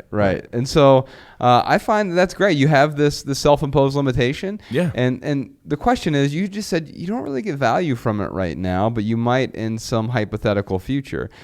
And then you said, I can't afford to scan things as a college student. I'll tell you, man, a scanner is one of the best purchases that I've ever made. If you can't buy one, borrow one. Yes. But being a college student, dude, the first thing I thought was, well, I know he has access to a scanner as a college student. Like, I'm sure there is a computer lab that one can go to, and it probably has a scanner in there that you could scan. Like, that's what I'll do, is I'll scan a picture or a card and I'll email it to myself. Yeah. And then file it in, like, I use Dropbox, or I'll just keep it in my Gmail and file it away. Or here's the other thing you can do. You could buy one and then use it and then sell it. Yeah. Yeah, you can do that too. And you'll still get a good chunk of your money. Right. But saying you can't scan it because you're a college student, well, you know what? With that attitude, you can't. Yeah, and I mean, the truth is, it takes up a lot of time to do it, but the scanner that we use here, I'll just read the photo scanning essay because it makes sense. So the minimalists.com/scanning. Here's how the essay starts. If you're going to ask for one physical gift this year for the holidays or your birthday, you may want to consider a good photo scanner. And then there's a link to the Doxy scanner that we use. If you're anything like me, you've probably allowed the overstuffed boxes and albums of photos to go unchecked over the years, and now they're collecting dust in your basement or closet, or just sitting there unused, waiting for, quote, one day to come. One day. 2 of the most dangerous words in the English language. I, too, held on to heaps of meaningful photos that added absolutely no value to my life because they were hidden away, and the prospect of dealing with them seemed daunting, overwhelming, not worth the hassle. So I let them sit in the attic, the cupboard, the garage. Then, inspired by Ryan's packing party, I decided to throw a photo scanning party. Because if you put the word party at the end of anything, Ryan will show up. Woohoo! I'll bring the beer. First, I found a high-quality scanner. I could rapidly feed photos and immediately save to a memory card, which I could then use a few high-res digital picture frames. You can see the digital picture frames I have there as well. So I could actually display my important photos. Plus, if anything was going to happen to my home, a flood, a fire, a robbery, all my photos were saved and secured online. Thus, I'll never have to worry about losing those memories. Of course, the memories aren't in our material possessions, but I discovered a well-curated photo collection triggers all the wonderful memories of yesteryear without all the physical baggage. And so now if anything happened to those photos, Ryan, I wouldn't feel bad. I mean, I know they're all saved, it's not a big deal. And so scanning them, and I won't read the rest of the essay. You can find that at theminimalists.com/scanning. They can help trigger some of the memories. Absolutely. But that's really the thing, Trip. And by the way, you don't have to settle then just for the limitations of that shoebox. If you scan whatever you want, then it's all searchable. You can say, Christmas card 2016. Right. And you have it all there. It doesn't mean you'll ever access it again, but once it's up there in the cloud, you don't have to have access to it unless you really want it. Right. It's like Ryan's Instagram account. You don't have to access his Instagram account unless you really want to, but it's all there, saved in the cloud if you want it, right? Yeah. And so, speaking of which, my Germany trip is on there. If anyone out there wants to check it out, you don't have to, but if you want to access pictures of my Germany trip, you can go to my Instagram account at Ryan Nicodemus. And the last thing the Trip asked is it okay? Do we absolve him of his sins? Well, we can't send you your minimalist certificate just yet. Well, no, he hasn't sent us the $9.95. Here's the truth, man. It's okay. It's totally okay. For anyone out there, it's only okay if it's okay for you. Right. And guess what? It's probably not okay for you if you're calling in and asking if it's okay. If you have to ask that question, it's probably not okay. I would say sometimes too, though, like people, they feel like it's okay. But for some reason, they think about, well, what would Ryan and Josh think? Mm-hmm. And would they judge me for this? Yeah. Well, we don't judge anyone. If anything, we relate. Yeah, I totally identify with where you're at, man. We can identify. Yeah, we Josh and I have been there. And, if you feel like, just like Josh said, if you feel like it's okay, then it's okay. The only time Josh and I would encourage you to do anything when it comes to letting go of your material possessions is if it's stressing you out. Like if you're looking in the mirror and you're like, oh man, this is really stressing me out, I'm going to call Josh and Ryan and put a voicemail question in to see if I should be stressed out or not. It doesn't matter what Josh and I think. If you're feeling stressed out, then that is your body telling you that something needs to change. If you feel okay with the 2 shoe boxes, great. Then hang on to them. Yeah. Josh and I just want y'all to be happy. That's it. Yes, indeed. We want you to live meaningful lives, and everyone's going to do it a little bit differently. Sean, if you could reach out to Tripp and send him a copy of our book, Essential. It's 12 chapters about living an intentional life, and a couple of those chapters have to do with stuff. The first chapter has to do with minimalism. The second chapter is about material possessions, and then it goes into these 10 other areas of how to live a more intentional life. Everything from the digital clutter and technology to relationships and everything in between. No, like that. It's funny. Speaking of like the time capsule and like your hat box. Yeah. So I have a bag. It's like a really small, like duffel bag that my dad gave me that has a bunch of my childhood pictures in it. Yeah. And when Nightline was there yesterday, I got it out and I opened it up. And dude, I don't know why I did this. Maybe just because there was room for it. But I had it was a complete photo album just of that trip to Hawaii that we took in our corporate days. Yeah. And as I'm like flipping through this photo album, I'm like, why the hell do I have a photo album? Like, it was because it was just hidden in that bag. You didn't even know you had it. Yeah, the girl who went to Hawaii with me, she put it together and like gave it to me as a gift, and I just never removed all the pictures from it. Yeah. But yeah, it was just funny. I was just That's like, great. I have like this photo album inside this bag of random pictures, and so when he left, I like took out all the pictures. Got rid of put the photo up in the donation box. Anyway. Yeah, so Sean, either send him the book version, the ebook version, or it's on audiobook now. That book's our longest audiobook. It's like 6.5 hours long. Oh, wow. But it's a really good one. It's read by Justin Malik, who is a talented narrator. Yeah. And, man, he did such a good job with the audiobook version of Essential. He is amazing. So check that out. It's if we have an Audible download code, that's probably the best way to do it. Just send him over to Audible. No, I was just gonna say, Trip, keep up the good work, and for anyone else out there who's having an issue with their nostalgic items like Susan, do what Trip did and like limit yourself to a space and stick to that limit. All right, let's talk to Brandy in Las Vegas. One of the items that I'm having a lot of trouble getting rid of is yearbooks from high school and elementary school, middle school. They're big, they're clunky, but I don't use them. I rarely go to them, but I'm just having a lot of trouble giving myself permission to let those go because they're kind of, they're symbols and nostalgic in a lot of ways, and almost every movie or TV show kind of goes back, and it's always nice flipping through your grandma's yearbook and looking at all those pictures, and it's a nice memory lane. But I don't want to hold on to these, so just wondering what your guys' take is. Thank you.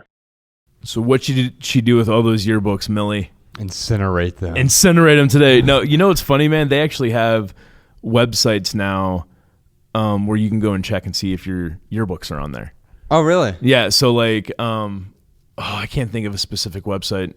I probably should have looked one up before this. But anyway, just search for online yearbooks. Yeah. And, you'll get the classmates.com and stuff where you can get in contact with old high school friends or, childhood friends, whatever that you went to school with. But what they're doing now is you can actually choose your elementary school, choose your high school of the year, and they have yearbooks that are scanned and uploaded onto the site.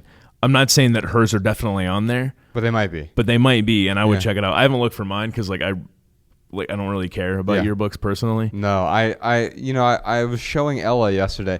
So I was such a fat kid, and then I lost. It's weird, man. I was like, I had this like cycle of. I mean, I was morbidly obese in junior high. You remember this? Yeah. When we first met, I was the fattest kid in school. In seventh grade with a mullet. Yeah, I had a huge mullet and a huge chin and a Just made me huge think gut. of the glamour shot mullet picture. Yes. Yeah. And so I was showing Ella these pictures, and she's like, "You look silly." I did look silly. I had a mullet, and I was 215 pounds when I was 12 years old. Man. And then I lost a bunch of weight in high school because of, I've discovered the opposite sex. And you're like, wait a minute. Wait. And so then I got super skinny in high school, but then right after that, I ballooned back up in my 20s. After I got married, I was like, screw it. Don't blame this on Carrie, Josh. No, I'm blaming myself. I was like, well, and honestly, I didn't know much about health. Like, I didn't know what, I thought, French fries were an ideal vegetable. Yeah. And technically, potatoes are a vegetable. Technically. Yeah, and they're fried in vegetable oil. Yeah. That's like 2 servings of vegetables right there. Yeah, exactly. If I eat 2 bags of fries, I get my daily allotment. Oh my goodness! All right. Death.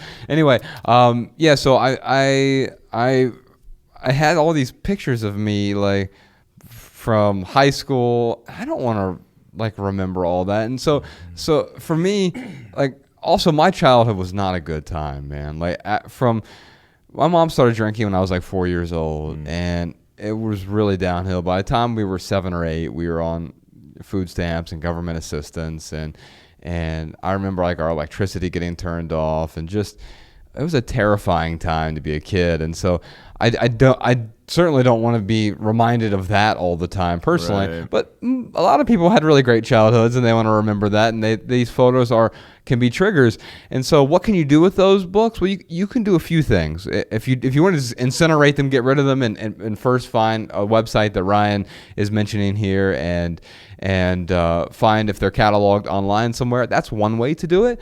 You can keep them on your bookshelf. It's okay if you have a bookshelf and they're part of your curated collection. Yeah. That's fine. If they're references for you and you're going to use them, it doesn't sound like that's the case for you, Brandy. Like they're kind of in the way for you. That's why you're calling in. But for other people listening to this, they might be fine just to hold on to it. It's okay to do that. You don't have to get rid of it. But if you do want to get rid of it, it's in the way, try $1scan.com. The number one, $1scan.com. It has no affiliation with us. I've never used it personally, but I've had a lot of readers tell us they have used it. They scan books. And so whether it's old textbooks you want to scan or yearbooks or whatever. Yearbooks, anything you want to scan, and then they get rid of the book for you so you don't have to, and then you have it digitally if you can't find it online already.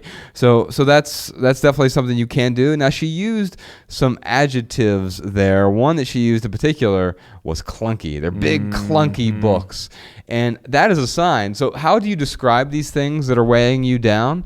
Sometimes the adjectives tell us a whole lot. Clearly, it's not adding value to her life if she's using words like it's clunky, right? It's in the way. If we're talking about the books that way, they aren't preventing the value that we think they might prevent. At some, they're not adding the value to our lives. They're preventing us from pursuing something that does add value to our lives. Yeah, there's a lot of perceived value going on here. Like she's stressing herself out to getting rid of these things because somehow that she's going to throw away her childhood or those memories or something. Right. But she's obviously feeling some stress and pain holding on to these things. Definitely, yeah. And so how do we get rid of that pain? We need to find a way to get rid of these books. Yeah. And it doesn't mean you have to get rid of them altogether. You can get rid of them physically. You can have them scanned. You can scan them yourself. You could do something that still have access to those memory triggers, but not have the physical good that's clunky and in the way for you. And she used the word nostalgia, which triggered a memory for me of the essay that I wrote recently, which triggered this whole podcast discussion here.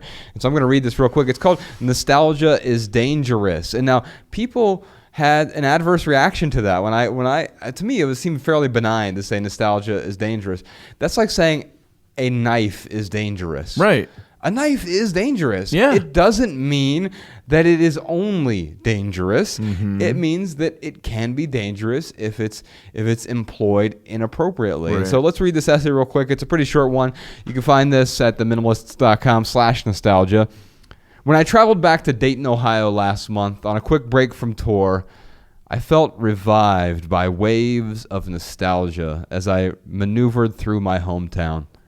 Walking the downtown streets amid towering buildings glimmering in the summer sun, driving the outskirts of town through cornfields so green they appeared radioactive, passing my childhood home, inhaling the memories of adolescence.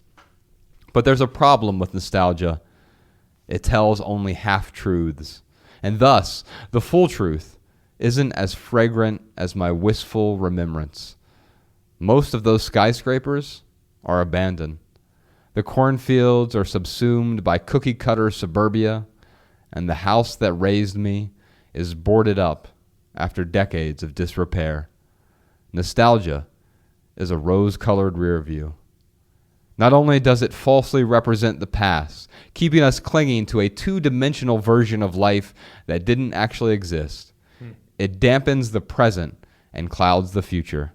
If we want things to, quote, be the way they were, or if we hope to make something, quote, great again, then we're missing out on how good this moment is and how great the future can be. Don't get me wrong, I still love my hometown.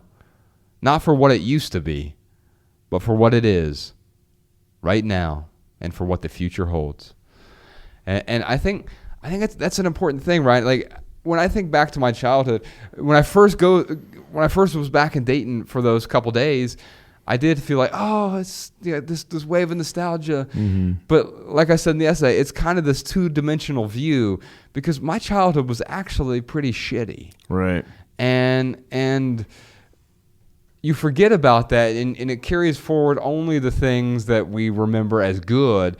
And the problem with that is there's no real problem with remembering the good stuff. I want to remember the good stuff, Of course. but also remember it wasn't all good back then. And if we're constantly living in the past through nostalgia, that's that line. That nostalgia is a rose-colored rear view. Yeah. It changes the past and forgets that it isn't actually how we think it is. Yeah. I was going to say too, and if I'm way off base, just tell me, but I was thinking that, even if let's say it was an excellent childhood and you wanted to remember it, like it made me think of the folks in high school who had like this beautiful high school experience where they were prom king or queen or valedictorian. Valedictorian, star athletes, but those folks after high school get so stuck in the past that like they never really move forward. Yeah, you don't want the past to be the peak. Right, exactly. So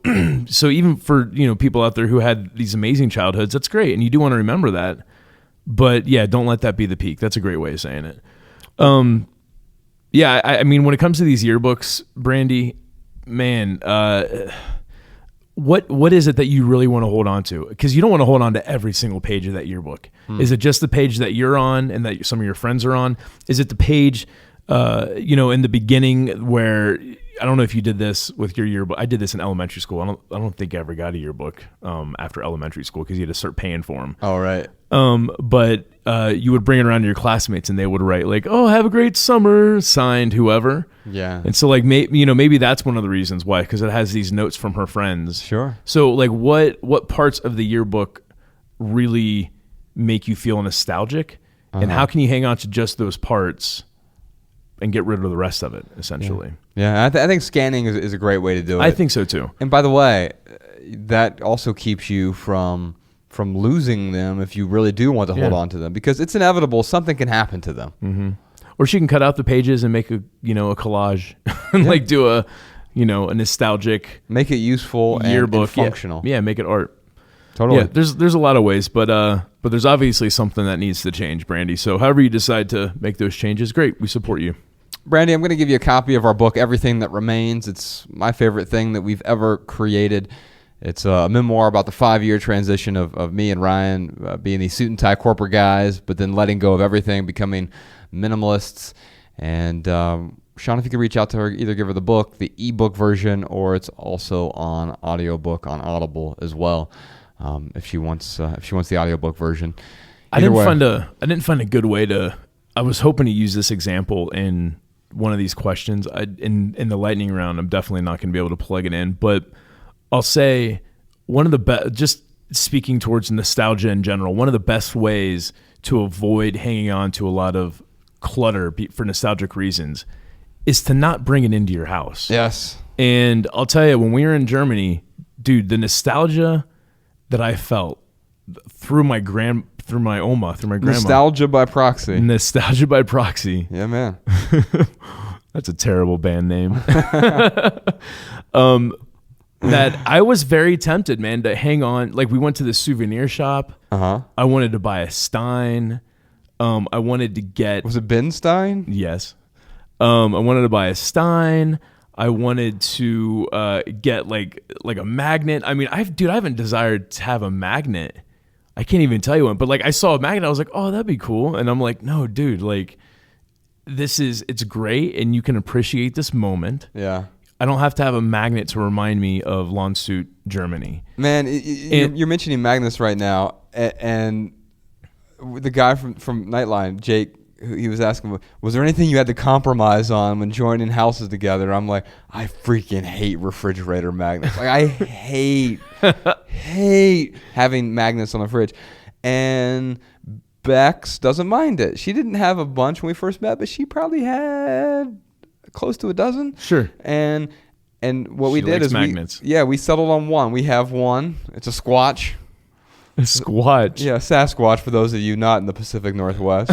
I didn't know that's how the cool kids were breathing Sasquatch. Yeah, when we go looking for them, we go Squatch hunting. Squatch hunting. That's funny. No, man. but it's a Sasquatch magnet. But what we do is we display Ella's artwork, and it's another lesson for her because anytime she brings home a piece of artwork and she wants to put it on the fridge, She has to take She down. has to take down the other one because That's there's great. only one. So she has to make that decision.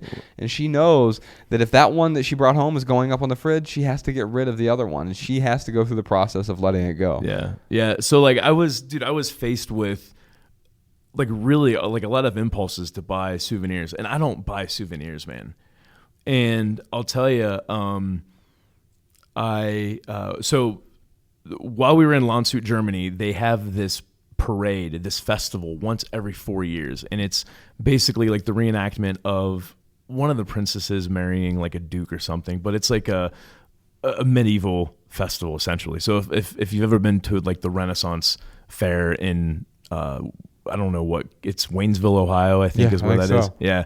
Like if you've been to anything like that, Josh, like it's just like that, except it's on a much grander scale. They do this huge parade. It's way more dramatic. And it lasts a month long. Yeah. But while we were there, you're allowed to like drink on the streets and stuff, but they don't allow any glass because it's so many people. Like you have to have a cup essentially. Yeah. So they had these really, really cool copper cups that they were selling. And I bought one. It was like a pint size. And then Mariah bought one. It was maybe like a half pint size. And that's what we would put drinks in. And we would, during the festival, we could use that to drink out of. When we were at the hotel, like I had no idea. I was like, oh, wow, this is really, really handy. Like I got this portable, collapsible water bottle. Right. But it's kind of a pain in the butt to drink out of all the time, especially like in the middle of the night if you're reaching for. Oh, no. Yeah, I do like it. So the cup, I mean, it actually was very, very functional. Uh-huh. And it was a cool copper cup. And I was like, man, I'm going to hold on to this. Like I'm going to bring it. Had the Landshut coat of arms on it. Uh-huh. And like I'm going to bring this home, and I'm going to, like, this is going to be like my first souvenir that, I really hold on to. It becomes more than a souvenir, though. Yeah, the term souvenir is sort of steeped in this meaning that it has virtually no function. Right. Yeah. No, it was functional, but you know what? My aunt, they weren't like super expensive. They were enough. Like it was, a couple $20 bills or 20 euro bills. Like you got to drop on it. And my aunt, she like loved the cup, but she didn't want to spend the money. Right. Like she had, her and my uncle had budgeted for their trip. This was not in the budget. So before I left, I was like, you know what? Like I'm going to do this exercise and give my aunt this cup because I don't want to open up that can of worms. Like I do not want to go down that road, even though I could totally talk myself into this being functional, me having memories of it. And plus Mariah had hers, and I knew Mariah was going to hold on to hers. So I was like, you know what? Like, I mean, it wasn't nearly as cool as mine. I don't think so. But still something there functional. And Mariah, she did keep hers and we have it, but I gave that to my aunt. And like the joy she got from me giving that to her. Was like more than the function that you'll get from it. Oh it. yeah. Way more, man. And like, I just feel good that like, I'm not reliant on having a physical item to feel that nostalgia. Yeah. Like, I mean, talking about this trip, dude, like and I'm not looking at any pictures or anything. Like just talking about it is making me feel really warm and fuzzy. Yeah. So, just not bringing stuff home, like that's going to help. That's going to kill 99% of the problems that people are facing with nostalgic items is like, stop making things nostalgic or, don't bring things into your house that you're going to feel nostalgic about, because as soon as it's in your house, it's going to be even harder to get rid of. Yeah, the easiest way to let go is not bring it in the first place. Right, absolutely. All right, y'all, we'd love to hear what you have to say. So if you have a comment or a tip about nostalgia or sentimental items or anything we've talked about today, including any advice for any of our callers today, then leave us a voicemail at 406-219-7839. You can also email a voice memo to podcast@theminimalists.com. We will air our favorite comments and tips on a future episode. All right, Josh, you know what time it is? What time is it? It is time for our hashtag Ask the Minimalist lightning round, where we answer questions from social media. We are on Twitter and Instagram and Facebook at The Minimalists on all three platforms. During the lightning round, this is where Ryan and I do our best to answer each question with just a short shareable, less than 140 character response. We also put the text to these minimal maxims in the show notes so you can copy and share our pithy answers on social media if you'd like. And you can also find all of our minimal maxims now at minimalmaxims.com. All right, our first question is from Brocchini Martini. No, it's Brokini. Brocchini Martini? Yep. Oh my goodness. Looking at the next name, did you just mess with me with names on this? No. Okay, on to... So I listened to, it's funny, Chris D'Elia, his podcast called Congratulations. Yeah. He answers like Twitter questions at the end. And when someone has a silly Twitter name like Brokini Martini, he's like, okay, this one question's from Brokini Martini. Change it. Every time he gets one of these ridiculous... Change it. Get a new Twitter name. Maybe that's a real name. Yeah, it's like at Ryan Nicodemus 69. Change it. Yeah. All right. Brokini Martini wants to know, do you think nostalgia has a purpose? Is there a healthy form of nostalgia, or is it inherently useless to hold on to the past? All right, my short answer is, here's my minimal maxim.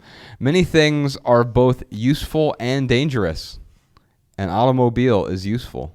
An automobile is dangerous. Likewise for nostalgia. Ooh, words spoken true.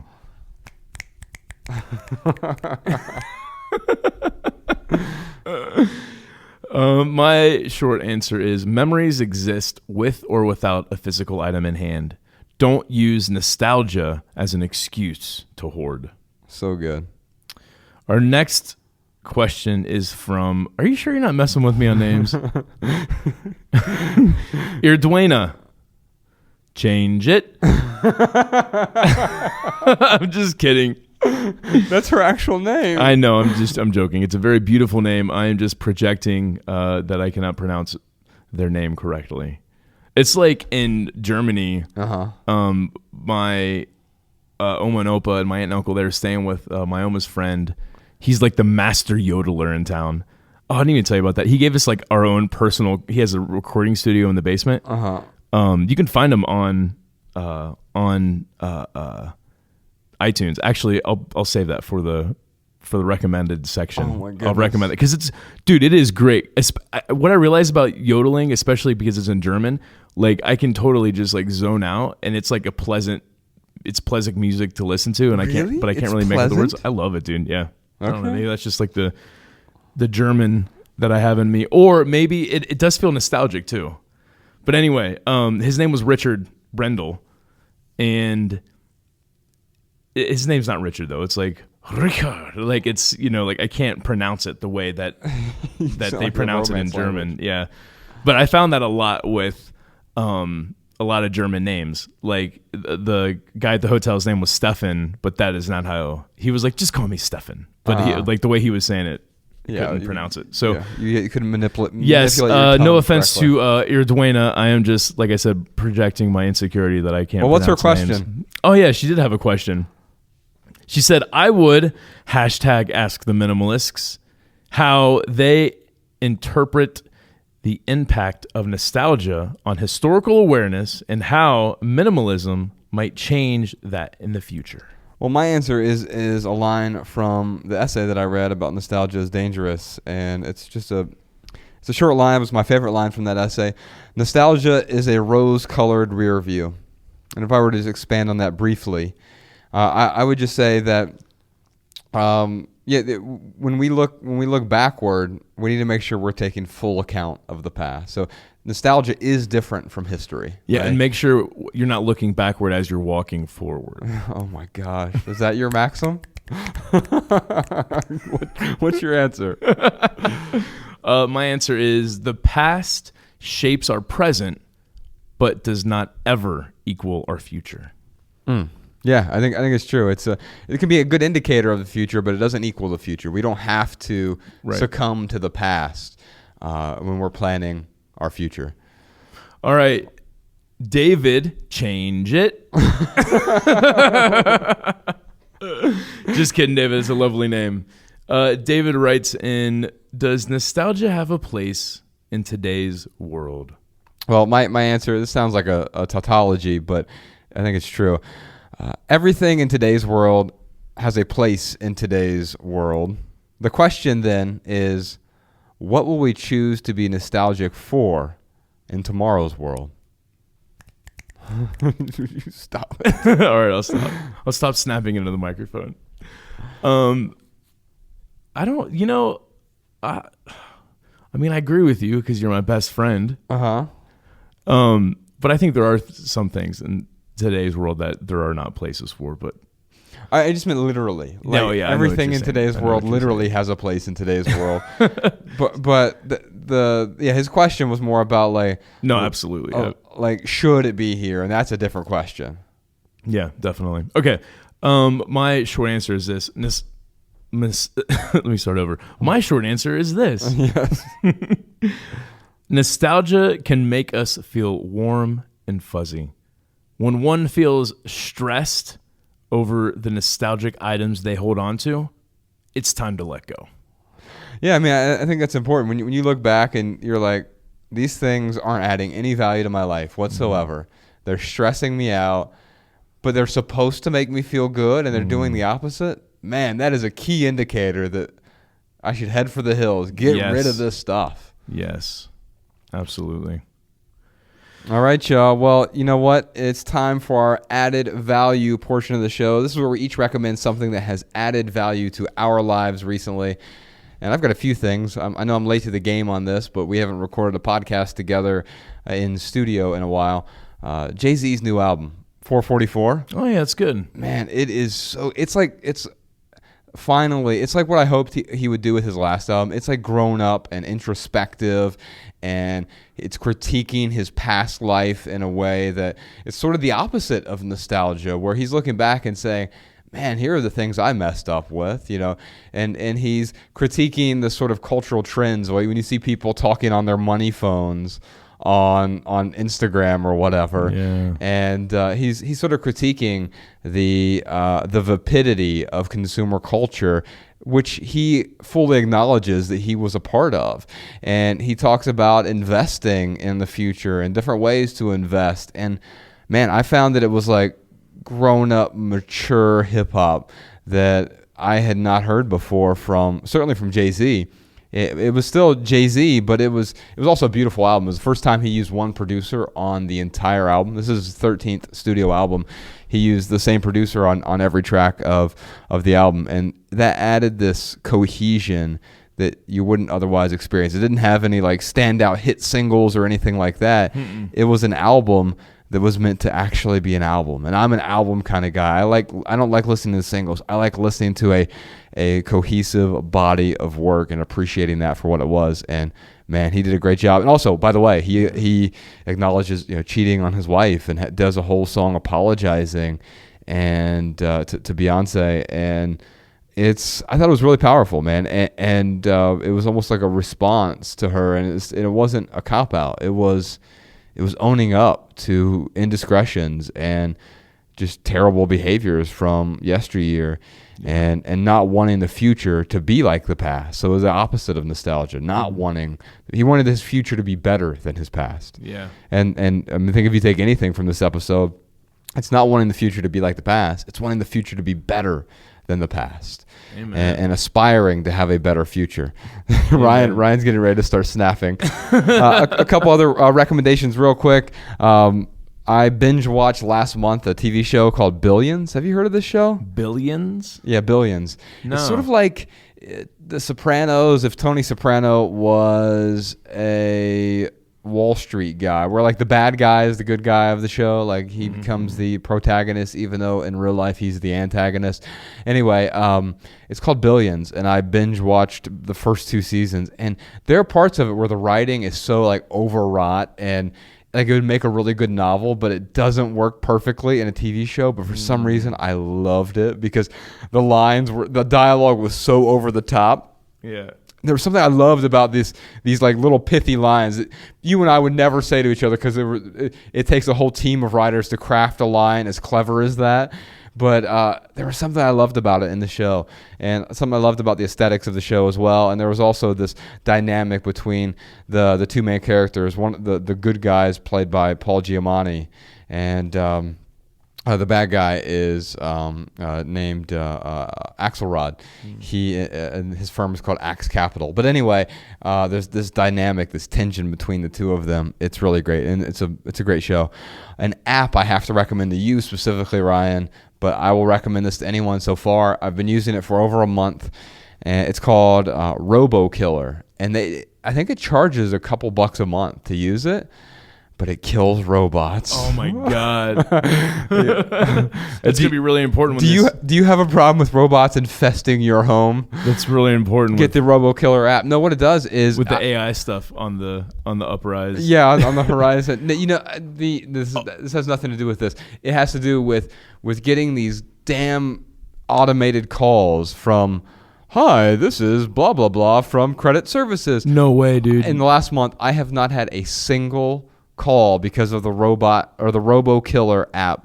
We'll put a link to it. It's I totally hate screening worth my phone calls, man. It's like I have to. I don't know who gives out my phone number. It Stop screens giving them out for my phone me. number. It blocks them. It has a list of like hundreds of thousands of phone numbers that are blocked. You can accept them if you want, but it does such a great job of screening out the nonsense, and it still lets the regular calls get through. I still get phone calls for like I had like a 2000 and I want to say 7 like Toyota Avalon. Mm-hmm. I don't even own that car anymore. I still get calls like, "Hey, you should extend your warranty." Yeah, you won't anymore, I don't think. I mean, so their claim is that it eliminates something like 85 or 90% of these in the first month. Wow. So it learns your call patterns as well, and then it starts to filter them out accordingly. You can also add people to the list if you're like, if it does get through and you're like, yes, you had my phone number and I gave it to you at one point, but I don't want you to have it anymore. You're blocked. Yeah. And it will never even get through to your phone as a missed call. That's awesome. And it will tell you which numbers blocks as well. So it's a really good app for me so far. If that changes, I will let you all know. And the last thing I want to recommend is another album. Actually, it's an EP. They just call it a collection. It's 6 songs by our friends in the band Brother Cephas. It is a collection. It's on Spotify and iTunes and Apple Music and everywhere else you listen to music. It's called Not That Important. And I think today, maybe we end the show at the very end. We'll put the single from that. It's called Toxic Slip. And the song's actually been stuck in my head all morning because I was listening to it yesterday. And I woke up with the song in my head today. So it's a great album, great song by our friends in the band Brother Cephas. Let's put a link to that in the show notes as well. Ryan, what's been adding value to your life recently? Man, I've got a few things. I binge watched Rick and Morty when I was in. I've never heard of it. What is it? In Germany. I don't know if you'd like it, dude. It's a cartoon. But it's like, let me just give you the preface of it. Okay. So you got a family of 4, husband, wife, their 2 kids, son and daughter. Uh-huh. You have the mother's father, Yeah. who lives with them, and he's like this drunken mad scientist. Uh-huh. And him and his grandson, Is this relatively new? Morty. No, it's been out for a while, but there's only 2 seasons. The 3rd season's supposed to come out this year. They released the first episode of season 3 on April Fool's Day. How funny is that, dude? I was like, that's actually pretty genius. Because they were like, hey, new, episode 1 is up. And of course, people are thinking, oh, this is them playing an April Fool's joke. But they actually did. They actually put it out. Yeah. It was a reverse April Fool's joke. Yeah, exactly. That's so meta. But it's a genius show, man, because it's hilarious. It's very vulgar. So like, it's not really a kid show. Like, you're not going to put, even though it's a cartoon. Even though it's cartoon. For adults. Yeah, it's for adults. So yeah, definitely, it's definitely PG-13, if not R. I mean, they don't say the F word, but they say pretty much everything else. Right. And then like just some of the prefaces behind like the some of the storylines, for some of the episodes are a little bit vulgar, but it's so funny, dude. And it does this crazy thing where like it will tie in, like different scientific theories, like other alternate realities existing, and it's really crazy, man. So like it's baloney for all intents and purposes. Like it is not this is not going to be educational, but you're going to like people are going to get a good laugh out of it. It's entertaining. You'll enjoy it. Yeah, and it also does help you think just with some like really cool science stuff. Okay. So, I mean, I guess I'll just leave it at that. I don't think you would like, I don't know, you might, dude. You could give it a try. It's one of those where I put it on, I was trying to get over jet lag. I got up at like 2 o'clock in the morning, 3 o'clock in the morning. I was in Berlin. Mariah was asleep. My good friend, Josh Wagner recommended this show to me. And I like put it on for the first episode, and like, I was just kind of, jet lag, not really paying attention. But then like halfway through the second episode, it finally clicked with me. I was like the concept of like what they were doing with the show. And I finally was able to like suspend that disbelief of. So it took a little while to get into. Yeah, but it's not one of those where like, watch, after the first season, you're going to love it. It's like once you get the concept, you're like, okay. But I went back and rewatched the first episode because it was so funny. Anyway, it is hilarious. There's only like 21 episodes and they're like 20 minutes a piece. Okay. I think you can find it. So it's not on Netflix. It'll be on Hulu if people have Hulu. Okay. It was on Netflix in Germany. That's how I watched it. But then when I got back, I tried to watch reruns and I couldn't. I found out it's on Hulu. Yeah. So Rick and Morty, hilarious. Oh my God, dude. So funny. I'm going to recommend skydiving, man. Like for anyone out there, do it. Like cause I'll tell you, man, when I landed, I feel like, are you sure I haven't talked about this on a previous podcast? I'm pretty sure I have. For anyone listening, please consult your doctor before deciding to skydive. Yes, exactly. But what I'll say, man, is like after I landed on the ground, I had such a good feeling of like I can do anything. Like writing about a certain topic or asking for something from somebody or whatever it may be. It's like all of a sudden I'm like, wait a minute. I just sharpened your confidence. Yeah, exactly, man. I was like, wait a minute. Like I just jumped out of an airplane and I'm scared to like, ask so-and-so for this one favor. Right. And, like the worst they can do is say no. Yeah. And that's not going to kill me. It's nothing compared to jumping out of a plane. So yeah, it totally sharpened my confidence. It's a hell of an experience, man. I probably won't ever do it again. Like I don't think, it's something I would. Me either. It's it's expensive and it is kind of a pointless risk. If it wasn't for being in the moment in Whitefish, like I would never have planned it out. It was like a spontaneous, we did sleep on it. Like it was the next day and I was like, okay, like I still feel good about it. And Brian and his fiance want to do this. So yeah, I'd say go for it for anyone out there who needs their confidence sharpened a little bit. The only time I ever skydive is when I'm on secret government. I've never skydived in my life.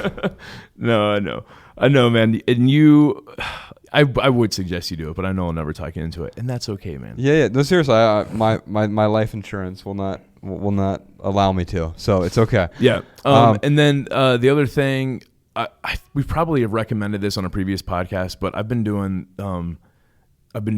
using the brain octane from Bulletproof. Yeah. And I don't do bulletproof coffee. It's like MCT oil. Yeah, but it's like concentrated MCT oil. But what I love about this, the brain octane, is it will make me feel satiated like a lot longer than, like if I had a breakfast, I'd be hungry by noon. Yeah. But if I put a tablespoon of this in my coffee in the morning, like I'm good to go till like 2 or 3 o'clock in the afternoon. And when I feel hungry, I eat. It's not like I don't intentionally starve myself. Right. But yeah, it helps extend your intermittent fasting. Yeah, absolutely. Man, and you've got to listen to. So Joe Rogan just did a podcast episode with Dom D'Agostino, who is a scientist. I think it was episode 994, maybe. He's a scientist who studies the ketogenic diet with really high fat, like 92% of his diet is fat. Wow. And I look at him, I'm like, okay, what does a scientist guy look like? I Google his name. He looks like a Calvin Klein underwear model, and he's a scientist. Wow. And a lot of it has to do with the ketogenic diet, and Interesting. 90% of his diet is fat, like check it out. 8% is protein and 2% are carbs, and he goes into a lot of the details of it, which sounded crazy to me at first until he explained it in a very scientific way. And it's healthy. It's not just healthy. They're using it to cure cancer and Really? in mice right now, and they're doing some clinical trials for. They've used it to cure epilepsy, terminal epilepsy in people to the point where they have no epilepsy. A bunch of other weird side effects, positive side effects. It's cured shingles and herpes, and not cured it, but you no longer. If you have shingles, you no longer are going to display the you'll still have the virus, but you won't display the outward symptoms of it. That's amazing. You'll have to check out that. Yeah, podcast. and cold sores and a bunch of other stuff. This diet is, seriously, people who have embarked on this have put their cancer into remission, and while other treatments, chemotherapy kills some people. It helps some people too. Don't get me wrong. There's nothing, but what he's doing is he's taking a Western medicine approach toward this, and not a woo sort of Eastern. Yeah, you just fast a little bit, and no, it's he's talking about macronutrient allocations and calorie tracking and calorie restriction, intermittent fasting, and in a way that will help normal people who also want to stave off cancer in the long run, right? But then also people who are predisposed for cancer or other diseases, or epilepsy. If you have seizures, the ketogenic diet has cured people of certain seizures, but also pets. There are a lot of pets who have moved over to people have moved their pets to ketogenic diets to cure them of ailments like cancers and other things. That's awesome. But he backs it up with a lot of science. I'll have to check it out. So what is do you have an example of like a day in the life of someone who does a ketogenic diet? Like, what do their meals look like throughout the day? So you still have to get the necessary macronutrients. You have to try to still consume the normal amount of calories you would, which is both easier and more difficult with a high-fat diet, because a handful of almonds, like a big handful of almonds, 500 calories. So we don't realize that. I'll buy a bag of almonds on the road and not realize I just ate 2,000 calories in 7 minutes, right? And so a lot of nuts and seeds. So like, does he intermittent fast as well? Or he does. Okay. He does. I think twice a week. He does 20 hours of intermittent fasting twice a week. Okay. But he also does long fasts for 7 days sometimes. But that's different. Although long-term fasting mimics a ketogenic diet because your body starts eating fat. So the whole idea behind a ketogenic diet is, and by the way, I'm no expert on this, but your body typically, most Western diets, most people with a Western diet, our body runs off of glucose, sugars basically, right? Carbs, sugar, etc. Right. And in fact, protein that you eat it turns into glucose as well. And so the Western diet, which is like a fast energy, that's why we need more and more, and we need to eat more frequently. The reason intermittent fasting or fasting in general helps that you no longer feel hungry in the mornings, Ryan, is because you're mimicking, in a way, a part of the ketogenic diet. You're not in ketosis. To be in ketosis, you have to be above 0.5 millimolars, and the only way to test that is through testing the blood strips. Right. But what you're doing is when you're shifting your body to eat. Or to be fueled by fat. Yeah. And the things that he talks about is radically increased mental clarity through the ketogenic diet. The slaking of hunger, so you're no longer hungry the same way you were before. But then when he does eat, it's now he doesn't have because he's already in ketosis and been in ketosis for a while. He has like a modified diet where it's probably closer to 80% fat, which is still really high. So what do his meals look like throughout the day? He's not just eating nuts. What's he eating? Nuts, avocados, sardines. He does a lot of canned sardines. And he actually goes through it on the podcast a lot of different. And then he also supplements with some ketones as well. supplemental ketones, and finds a way to still get over 2,500 calories a day. Wow. But also you don't feel that same hunger anymore. And over time, once your body actually starts burning only fat, you lose the desire for bread and pasta and all this. It doesn't even sound appetizing to you anymore. Wow. Once you're actually in ketosis. And so it's not something I've experimented with directly. I mean, I'm probably pretty close to it, but I certainly still am fueled by glucose. But it's something I would certainly consider in the future. But the biggest thing for a lot of people has been weight loss. People who are morbidly obese, who get on a ketogenic diet. You know how you see someone who is 500 pounds and then they lose all the weight and they have all this extra like floppy skin everywhere. Yes. Joe Rogan said they look like a flying squirrel. Yes. And I still have some of that. I mean, I lost 80 pounds. And I have a little bit of a gut still just because, I mean, I can go out in public without a shirt on and feel okay, but I certainly still have some of the skin because of the way I lost it. But if you are on a ketogenic diet, there are examples of people who lose 300-400 pounds and none of that extra skin is there. The skin shrinks with it because the way the body is burning fat instead of glucose. So you'll find, I mean, I didn't mean to go down that tangent there. No, but it was a really good episode. That sounds good. And I think other people might find some value in it as well. Yeah, I'll have to check it out, man. No, yeah. Well, let's move on. Hold on. I got one more thing. Oh yeah, I thought you already talked about it. No, I got one more. Richard Brendel. So he's the yodeling guy. I'll have a link. I'll have Sean put a link in the show notes. Yeah, he's got like just a few things on out there in the streaming music world. If you're looking for some good yodeling tracks, dude, I love like walking around and just like listening to it, and I love accordion too. That's the other thing is I really love accordion. Anyway, so if it sounds like something you'd be interested in, yeah, look up Richard Brendel. He's a pretty talented guy. All right, now is time for our new segment. We're calling it Weightlifting with the Minimalists, and it's for Ryan. He's going to start doing bench presses right here in front of us. Ready, go. Now, that's where we turn to Twitter and ask what physical item is weighing you down and why. And we try to help lift the weight. We got this idea from, we talked earlier about Malcolm Fontier, who's working on that bag with us. And he's like, a lot of people are, with the minimalism stuff, they're asking about physical items a lot of the time. And maybe it would be beneficial if you started talking to people about what item right now, what one item is weighing them down. So we're at the Minimalists on Twitter, and I just asked the question this morning on Twitter. I'm going to pull there's a bunch of questions here. We won't have time to get to all of them. Maybe we'll do an overtime segment at some point for our Patreon folks. But we had some folks weigh in on what physical item is weighing you down recently and why. And this one from Julia, who asked, or who said, my house with a lawn is weighing me down. Mowing the yard really isn't my thing. I don't know what you would say to Julia, Ryan, but I'm sorry, can you read that one more time? Yeah, a house with a lawn is weighing her down. A house with a lawn. Okay. Yeah, so what's the thing that is weighing her down? It's the house with a lawn. She said mowing really isn't my thing. And for me, we have a very small lawn at our house, and I'll tell you, mowing isn't my thing either. And so I think there are at least 2 or 3 things you could do here.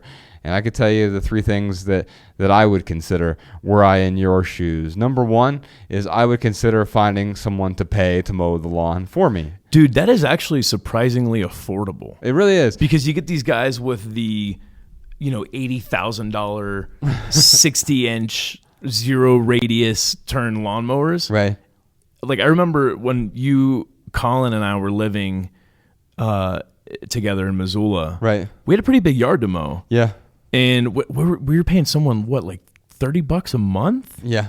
It was pretty affordable. I mean, for them to come out there and get it done in like 10 minutes. Yeah. It was really quick. We're like, if we went and bought a push mower for $100 or a couple $100, right? And then it would have taken us an hour and a half to cut the lawn. Yeah. And we had to pay for it. And then when we left that house, we wouldn't had something to do with, because we knew that was a short-term solution with us. We were only at that house for 7 months. We didn't want to invest in a lawnmower for 7 months. Right. It made sense to do it that way. But also our time. How could I spend that time? If you're spending an hour or an hour and a half mowing the lawn, what's it worth to you to get that time back? Right. And allocate it towards something creative or to spend time with your children. And so that's one thing, is you can have someone else do it if you can afford it, obviously. And then what else are you going to do with that time? And asking that question might help you get the leverage you need. Or here's the other thing. Maybe there's someone in your house who loves doing it. Here's my example. Bex loves mowing the lawn. I mean, loves it. Like, we went out and invested in a lawnmower. Like, we spent a couple $100 on a nice lawnmower, and she was mowing the lawn 2 days ago. In fact, I kid you not, she loves mowing the lawn. She was mowing our neighbor's lawn at the same time, because we have this tiny lawn. It takes her 10 minutes, if that, to mow. I mean, it's this little tiny patch of grass in the back, basically, that we play with Ella in the backyard. But then the neighbors have the same size lot, and so she was over there mowing their lawn as well. I mean, she loves to do it. So maybe someone else in your house loves to do it, and if so, great. Because you don't love it doesn't mean that someone else doesn't love doing it. Here's the third option. Maybe the space that you're living in isn't appropriate for you.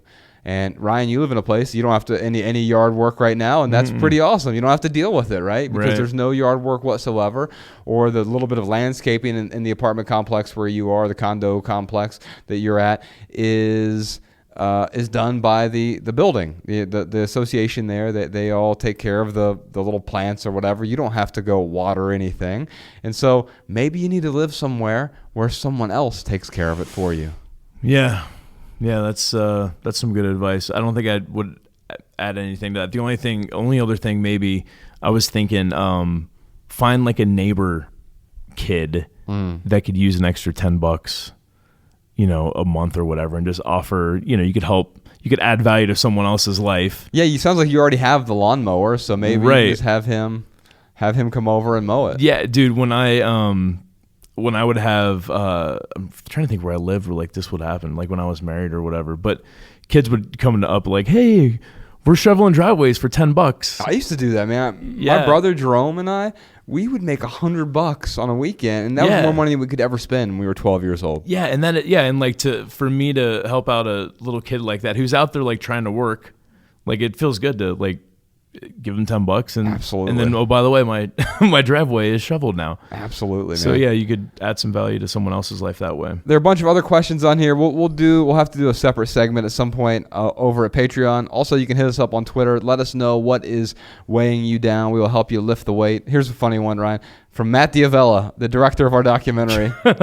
He's got too much marinara sauce. I said, what's weighing you down? And he said, a 200-pound bench press with no spotter.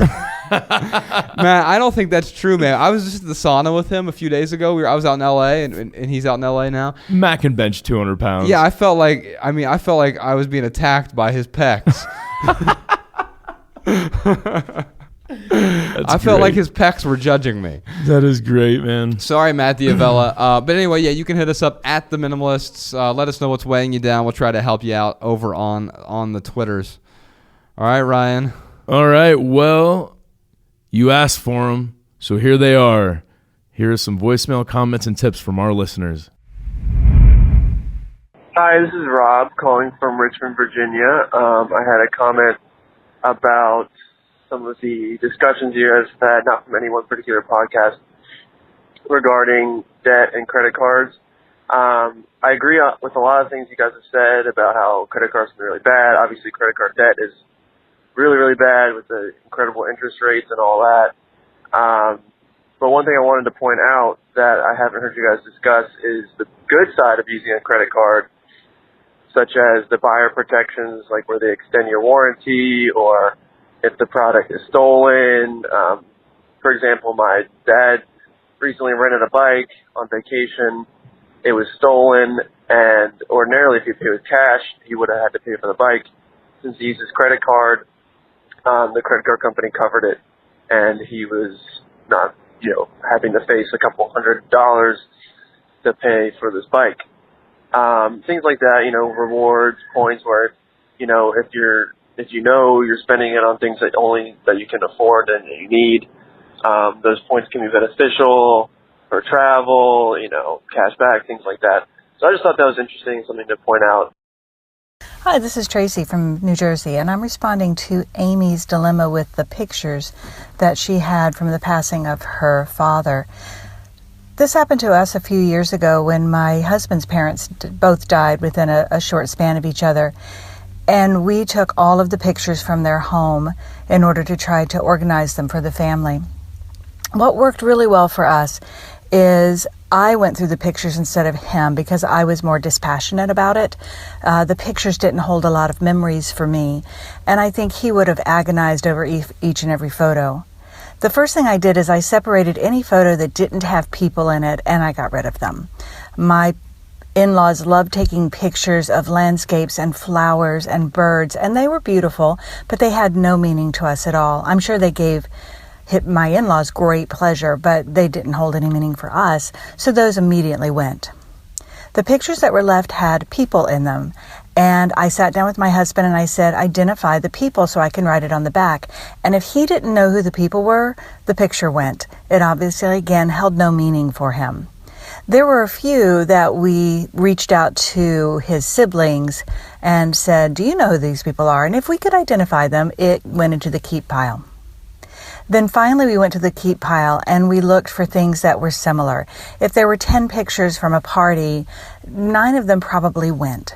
And doing this over a period of about 2 weeks, we whittled the pictures down about 95%. And the ones that were left, we scanned and we made an album, a digital album, and we gave a copy to each of our siblings.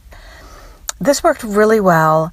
It brought up a lot of nice memories, and it saved my husband the agony of going through each and every picture. And I didn't mind. So, Amy, perhaps a friend or a relative that wasn't quite as close to your dad can help you with this, and good luck to you, and we're all here for you. Hello. This message is for Andrew from the Alignment segment. My name is Janice Blackburn. I'm from Indianapolis, Indiana. Again, this message is for Andrew from the Alignment segment. He was talking about donating his phones, his museum of phones, and what to do with them. I am passionate about helping people, especially people with developmental disabilities, and I do that day to day by working for providers that provide services. And so what my company does is we support individuals with developmental disabilities on a daily basis in their home, help them live on their own, and just help their quality of life, enhance their quality of life. And the thing about people with developmental disabilities that a lot of people don't see behind the scene is that a lot of them don't have a good support system. They don't have a lot of family, and a lot of them can't support a job like most people, whether it be physical limitations or skill limitations. So a lot of times they don't have money to buy things for themselves. So people with developmental disability is a good way to donate your items that you don't want. For example, for Andrew, he was talking about his phone and how they couldn't work. I work with multiple people who are nonverbal, and they use phones for communication. They'll pull up the notes in the iPhone and type in there what they want to say to you, since they can't verbally communicate. So having an iPhone for a person for developmental disabilities goes a long way if they're nonverbal. So that might be a good place for Andrew to donate his phones. Other great things are like TVs, movies, clothing. There's really nothing that another person couldn't have. So yeah, I just thought it'd be helpful to let Andrew know and other people know that a good place to donate would be people with developmental disabilities. You can look up online any provider that provides services. Just in Indianapolis alone, there's probably over 300, maybe 500 providers. So I could only imagine what is in only other cities that are bigger.